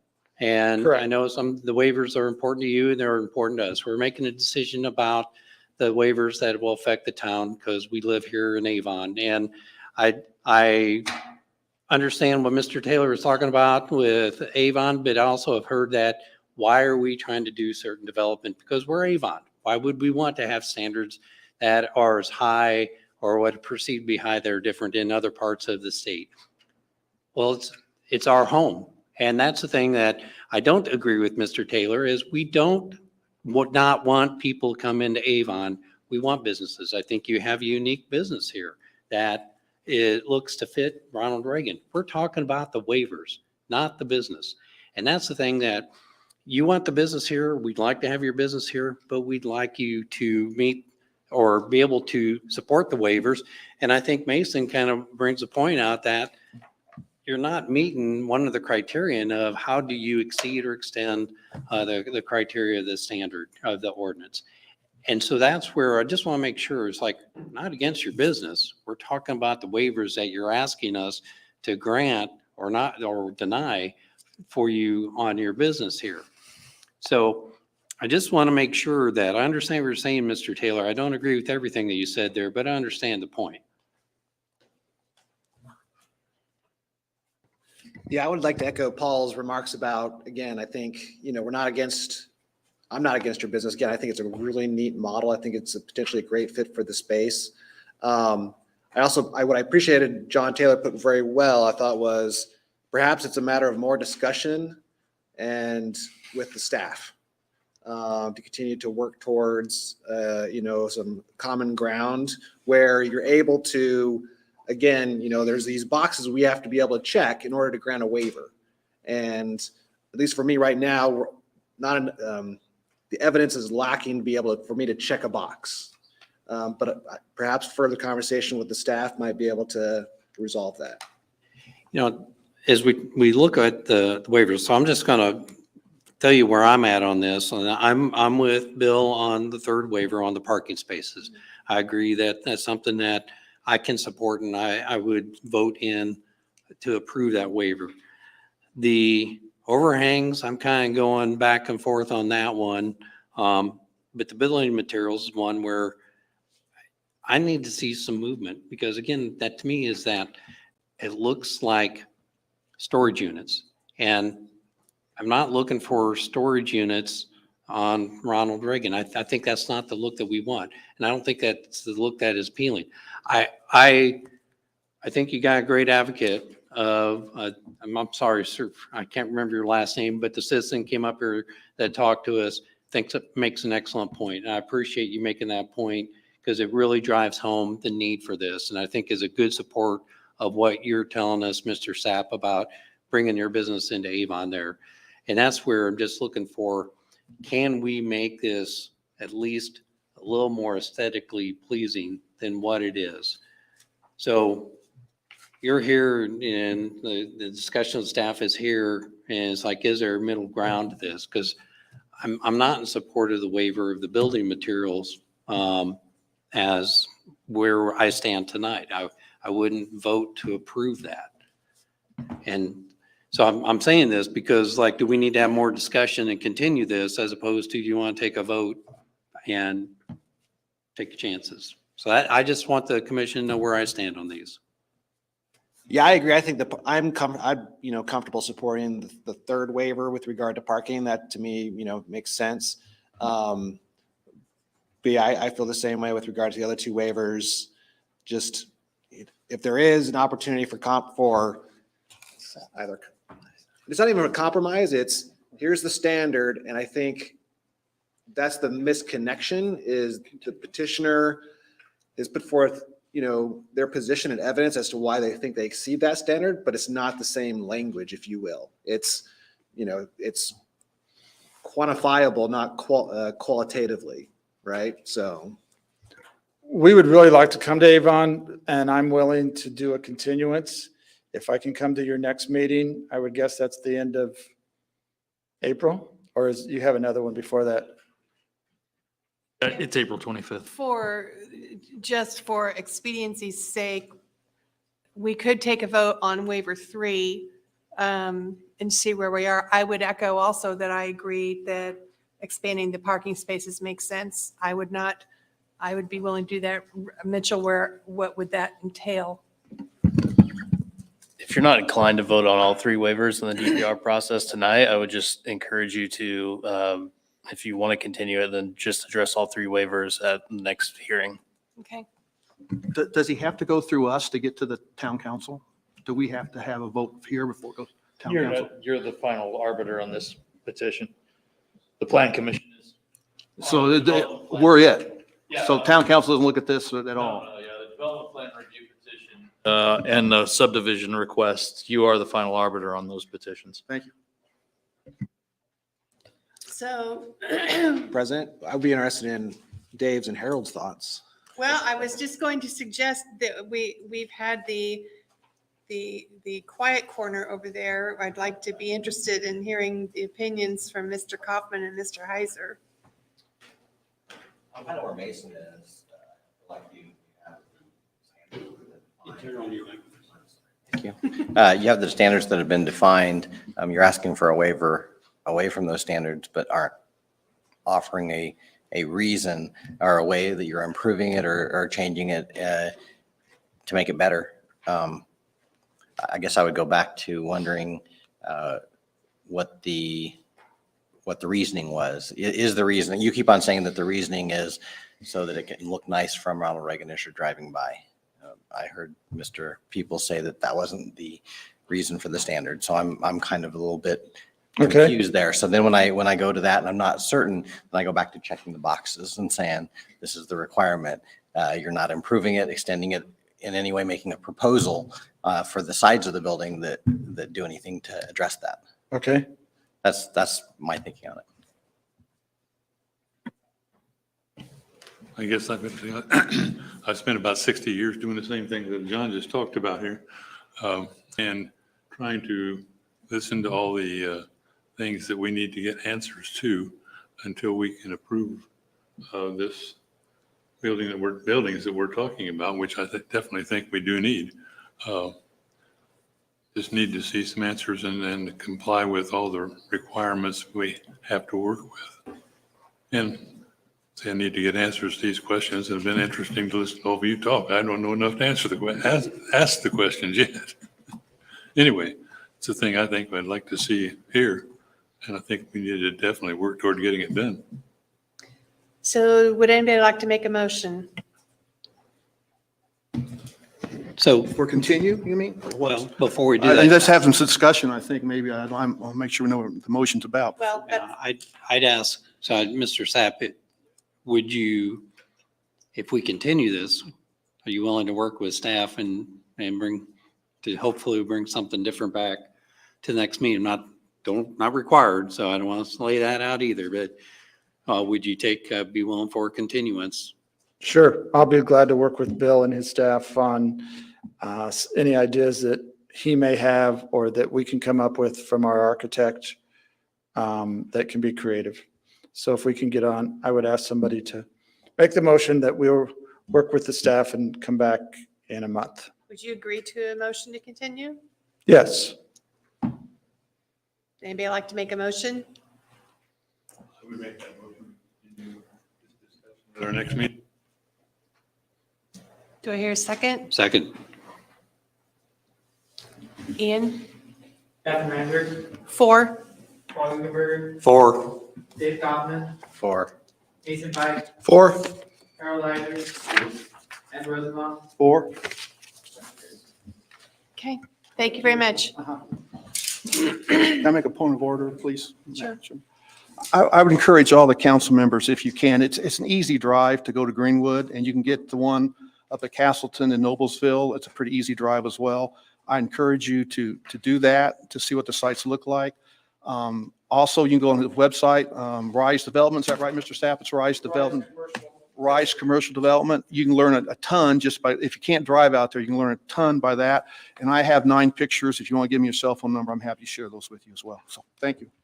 Okay, moving on. Thank you. To new business. We now have DPR 2203 Avon Landing Industrial. Mr. Peoples, take it away. This is a request for approval of development plan review for a 332 square foot building with a waiver of note 2 of section 15-7 as amended by the Avon Landing Plan Unit Development to provide for 311 parking spaces. While that plan unit development requires a maximum of 254, or allows a maximum of 254 spaces. This is part of the Speedway Airport. The property is currently vacant. There have been 2 development plan petitions in the recent past, one for an electrical substation and one for the Avon Landing Apartments.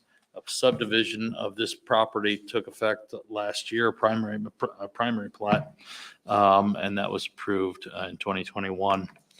This is the general location of the site on North Ronald Reagan. And as I said before, this is a request for development plan approval. Construct about a 334,000 square foot building for speculative occupancy. No distinct land use is currently known for the building. The request that you have before you, as is revised, is consistent with the Avon Landing Plan Unit Development. I guess I should note that this is located in a planned unit development, and it is located outside of the Ronald Reagan corridor. So the building that you're seeing today is not located within the Reagan corridor overlay district. It is consistent with that planned unit development, the zoning ordinance, subdivision control ordinance, and the land use is consistent with the comprehensive plan. The Avon Landing Planned Unit Development references the existing zoning ordinance, and that existing zoning ordinance does have a cap on the parking. We've had this discussion already tonight, so I won't belabor this point. But it is a speculative warehouse, and sometimes the industrial parking requirements underserve parking, especially when you get into advanced manufacturing and manufacturing uses, and especially at shift changes. So we're talking about a range of parking by the ordinance of between 222 and 254 parking spaces, and this requests 311 parking spaces. The Avon, because it's in a planned unit development, we do have to ensure that the right to a waiver exists, and it does, because it references the parking standards of the current zoning ordinance. That also allows the petitioner to file for a waiver in this plan unit development. If it hadn't, they would have had to amend the plan unit development rather than seek the waiver that's sitting before you today. With respect to the waiver, it's the same sort of comments that we had at the last time. The parking's under parking industrial standards for speculative warehouses can underserve parking, especially during shift changes. So we generally have no objection to parking in excess of the maximum required by the ordinance. The emerging development pattern in this area, this being one of the first really industrial buildings up here, but we intend to see a significant number of more industrial buildings in this area in the near future. And so the emerging development pattern in this area is industrial, and this request is consistent with that development pattern. This shows the property as they lay out, as they propose right off of Ronald Reagan, which is located right here. The Ronald Reagan corridor overlay district line is right about here. So this building right here is outside the overlay. This is the building, tilt-up concrete construction, as you've seen a few times. We do recommend approval of the waiver request. We do recommend approval of DPR 2203. And we do, subject to the 3 standard conditions of approval. Revised plans must comply with commitments and conditions. The project receiving necessary review and approval by Crossroad Engineers on behalf of the town and the Hendricks County Drainage Board, and the development will comply with all relevant portions of the subdivision control ordinance, town code, and comments by Public Works, the fire department, and Crossroad Engineers at the pre-construction meeting. With that, I would be happy to answer any questions that you have. I have a question for you, Bill, on the point you were making about whether it's in the overlay or outside the overlay. Do we not, like the 36 overlay, if any part of the property is in the overlay, all parts of the property or development are in the overlay? It's different. Ronald Reagan is different. We don't have that same? No, requirement? not Ronald Reagan. We do have it in the, well, one thing about the 36 overlay, it goes all the way to the railroad track and it goes, about a quarter mile north too. This one is 1,000 feet on either side of the corridor. And that one falls just outside the Ronald Reagan. So is the parking lot in the overlay, but the building is not in the overlay? Well, the building isn't neither, none of it is. The parking lot, this is going to be a separate lot, and the Ronald Reagan corridor overlay line is basically the property line on this I'm lot. sorry, but what I was talking about is like any of the development. Mhm. Like I know in the 36 overlay, if you have a piece of the development that's in tier 1, Right. it's all tier 1. Right. Ronald Reagan's not like that, if a part of the development is in the overlay, it's not all in there, No. No. even as part of the development. So Right. different requirements. Well, the lot won't be in this will be its own standalone. It's all Avon But it's Logistics, right? all Avon Landing, plan unit development. But the Avon Landing plan unit development doesn't discuss the Ronald Reagan overlay. And so we just use the Ronald Reagan overlay as it is. Okay. And so we don't have to impose the Ronald Reagan overlay standards on this particular lot. Now, Okay. the lot that fronts on Ronald Reagan will have to comply with those requirements. Okay. Any further questions for staff? Okay, we ask the petitioner to come forward.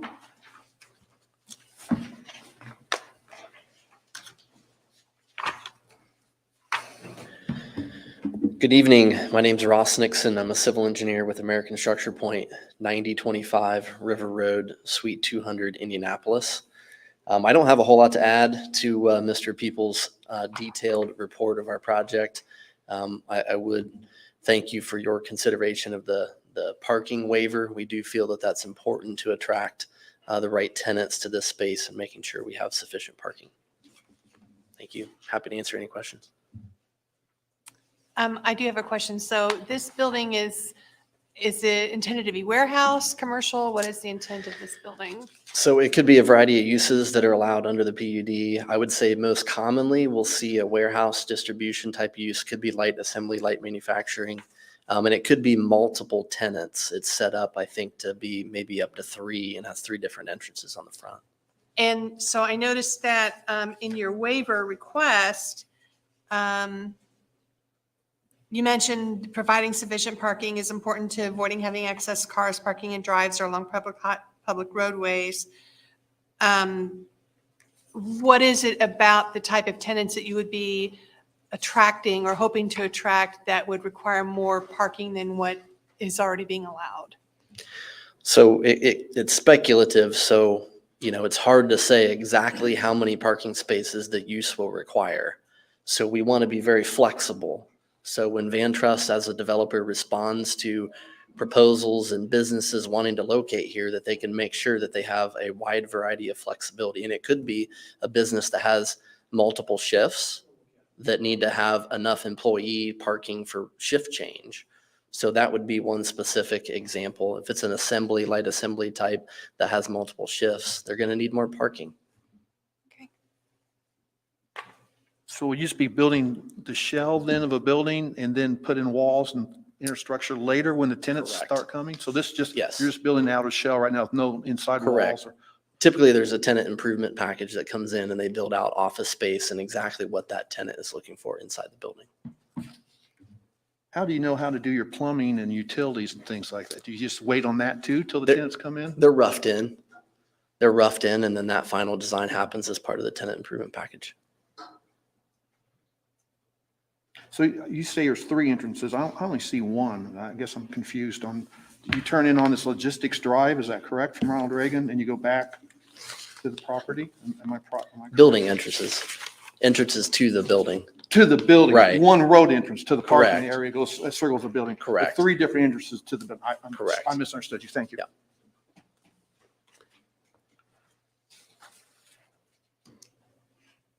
Any further questions for the petitioner? Thank you. Thank you. Do you have any public comments on this particular project? No? Okay, then let's proceed to discussion.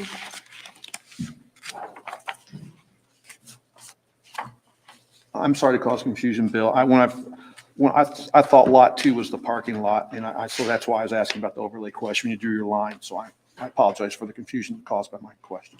Oh, no problem. Yeah, the lot on front Ronald Reagan will be developed, fairly soon. I would just observe that I appreciate the petitioner's forecasting or anticipating the potential need in the possibility of potentially having a tenant that requires additional parking rather than it being after the fact we're having to address this. So I appreciate that. Yeah, we had to do a similar thing at the dentist office a month or 2 ago, so I think it's better to do it up front than it is to do it later.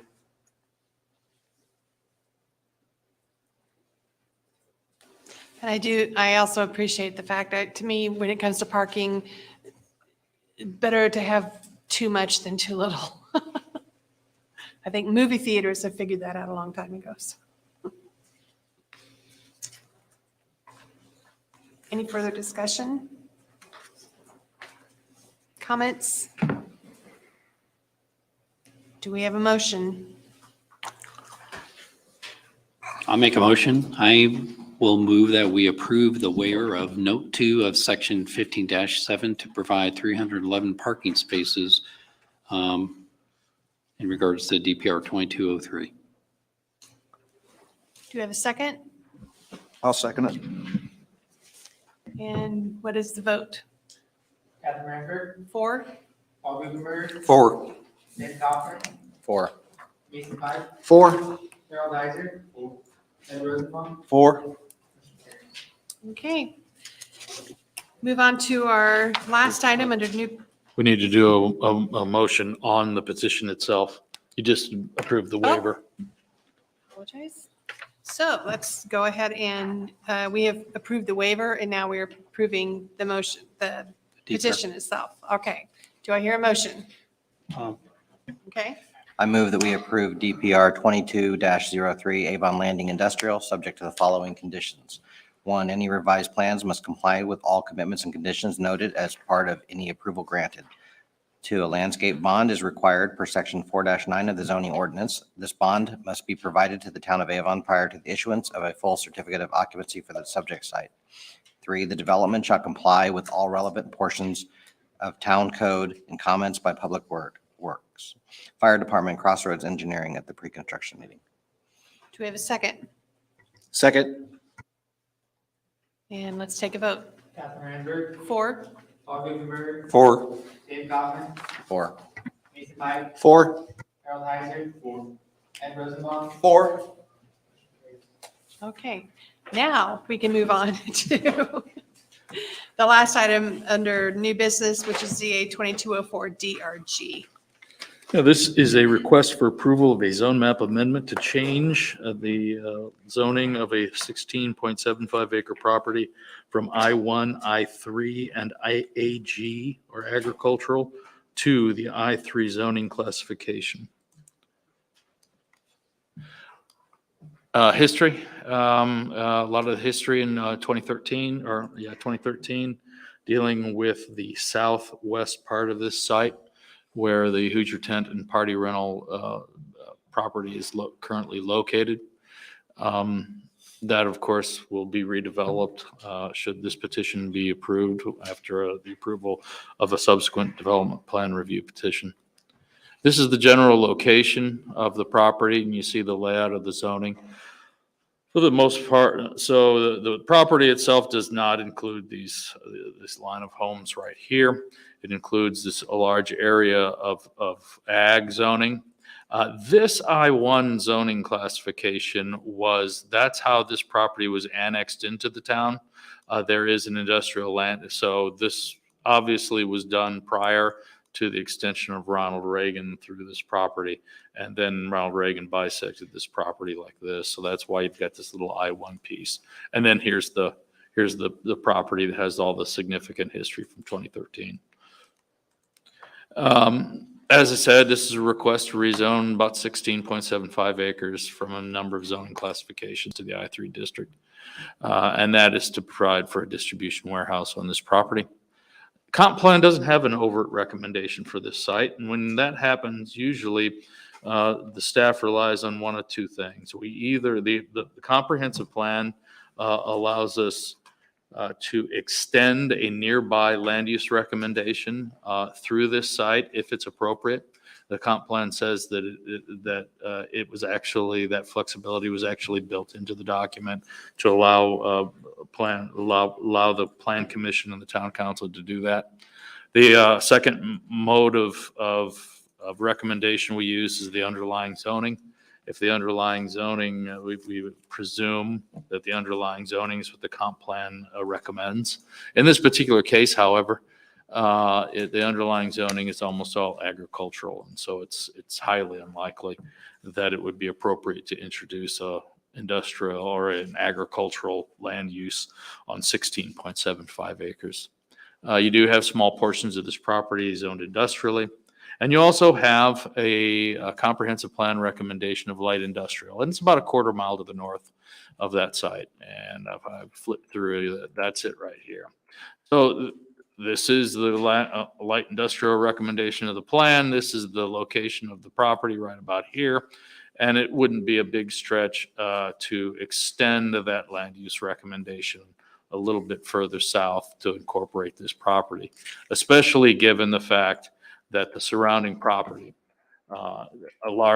mostly in Plainfield, but some in Avon, is either industrially developed or in the process of being developed industrially. So given the industrial zoning of portions of the property and the nearby light industrial recommendation and the basically trend in this area of moving towards industrial development, the requested zoning classification does seem a reasonable zoning classification for this site. We do recommend approval of ZA 2204, the DRG rezoning, and I'd be happy to answer any questions that you have.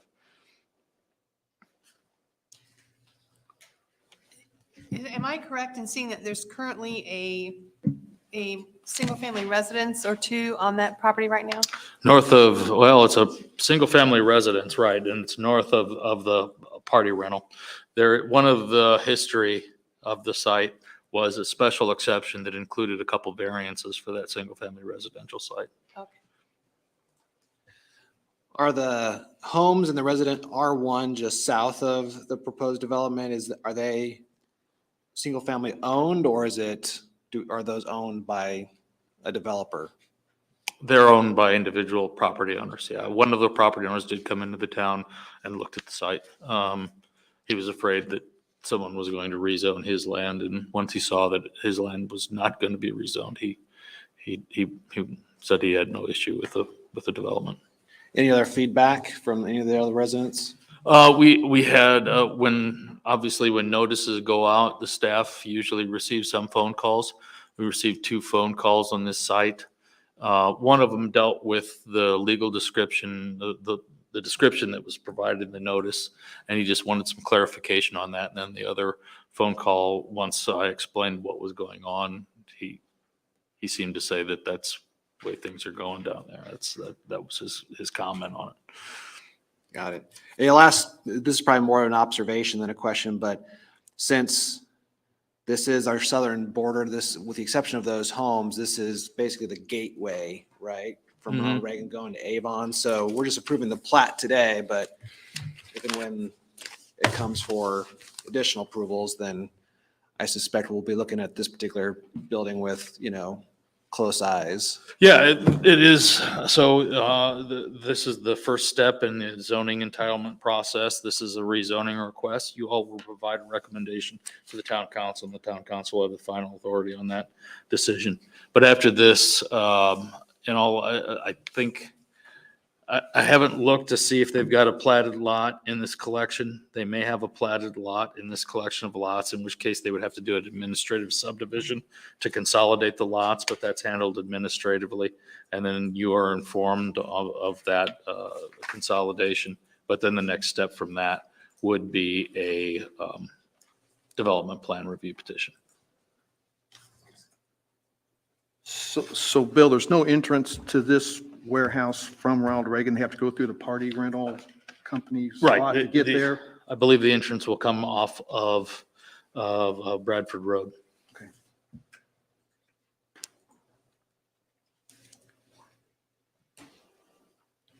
Any further questions for staff? Okay, let's ask the petitioner to come forward, please.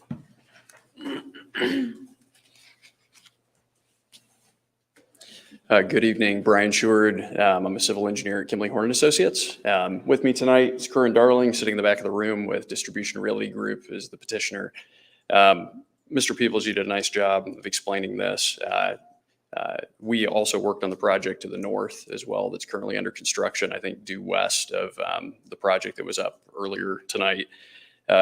We are aware that we have neighbors to the south. I did want to point this out, that the code would require a 40-foot landscape buffer between an industrial use and an adjacent residential use. The site plan that we prepared that was a part of the submittal shows that 40 feet south. And also, frankly, as being a good neighbor, the truck or the dock side of the building is on the north side of the building. That's typically where you get more noise. And so what you see on the south is where the office front is. I think that'll also provide a better look, frankly, coming up the Reagan. We understand this is rezoning, and we would need to come back for a development plan review, come back in front of this board with architecture and more detail at that time. But happy to answer any questions that you have. I know that we're early days here on this, but is the plan to fill in that pond or to incorporate it into your overall? So the existing pond in the middle of the site, that's roughly where the center of the building will be located. So it'll be filled in. Yes. So I'm assuming it's going to be filled in. Yes. Yes. No, probably not. Architecture would be difficult there. So it's a freshwater pond. How do you handle that? From a construction standpoint, You just drain it somehow and then drain it and fill it. in? Yep. So it's not spring fed or anything. It's just. No, that area drains to the east, and it goes underneath the Reagan through a box culvert that's there. So there'll be fill material likely taken from the detention pond, which is planned kind of in the L shape at the closest to Bradford. Likely that'll be over excavated to bring over onto the building pad site and fill in that pond. So And if there's not enough material, they'd have to haul in material. So that's all part of your work to grade it so that you can Yes. divert the water so it drains a different way. Correct. Yep. I also see that there's a designated wetlands incorporated into that. So typically when a property is to be developed, we always advise clients to do a wetland delineation before they buy the property to understand if there's any isolated or jurisdictional wetlands. It's frankly a matter of, I guess, due diligence for a developer, but it's also prudent to understand if there's any permits that we need or anything from the state, IDEM, or the Army Corps. So we did do a wetland delineation on the property, and it would be our intent to work through that process with the state and the federal government, which is fairly standard and typical on a development like this. That would be to try and preserve these wetlands? No, the state and the federal government have multiple options you can do. You can pay in lieu, which is basically paying into a fund that the state will then use at a local wetland bank to reconstruct a wetland. They're supposed to use that money in that way. If there are any wetlands that we find that we can preserve that doesn't affect the site plan, then yes, we can try to preserve it, but there are mechanisms to pay in lieu. And again, this is a warehouse building? Yes, it's similar Four to, walls, no, Yeah. no interior walls at this point in time, or correct, I think that's a fair statement. It's speculative development, so similar to other buildings? multi-tenanted like the last petition that was up in front of you. Will you petition for an entrance off of Ronald Reagan, or you're not interested? No, that's limited access right of way, so we There's no wouldn't, way you can do we that. wouldn't be Okay. able to So do you're that. happy with the Bradford Road? Correct. Okay. And we're working already with the town of Plainfield on that because we'll need to seek their approval for a curb cut onto Bradford. Thank you. Thank you. All right, thank you. Do we have any public comments with regards to this petition?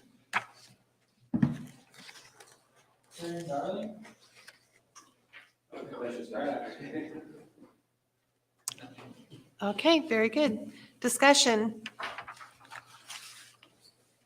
I appreciate the developer's conscientious decision to place the loading docks on the north side, away from the residential homes. And, you know, it's good that we did hear from some folks, and it seems that's addressed, so. I'm sorry there's not going to be a fresh pond water feature in the middle of this warehouse, but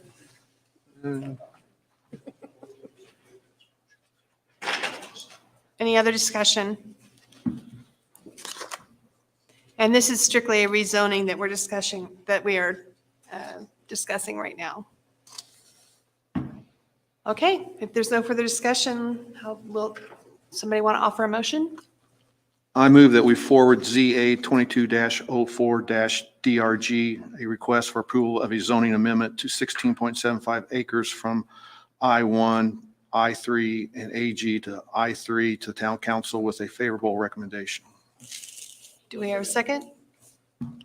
Mr. Heiser is seconded. Okay. Captain Ramberg, 4? Paul Wittenberg, 4. David Hoffman, Or Mason Hyde, 4. Harold Heiser, Ed Rosenbaum, 4. Okay. We do have some administrative approvals that need to be signed, I believe, or is it just me? No, it's a report. And I'm going to have to defer this one probably.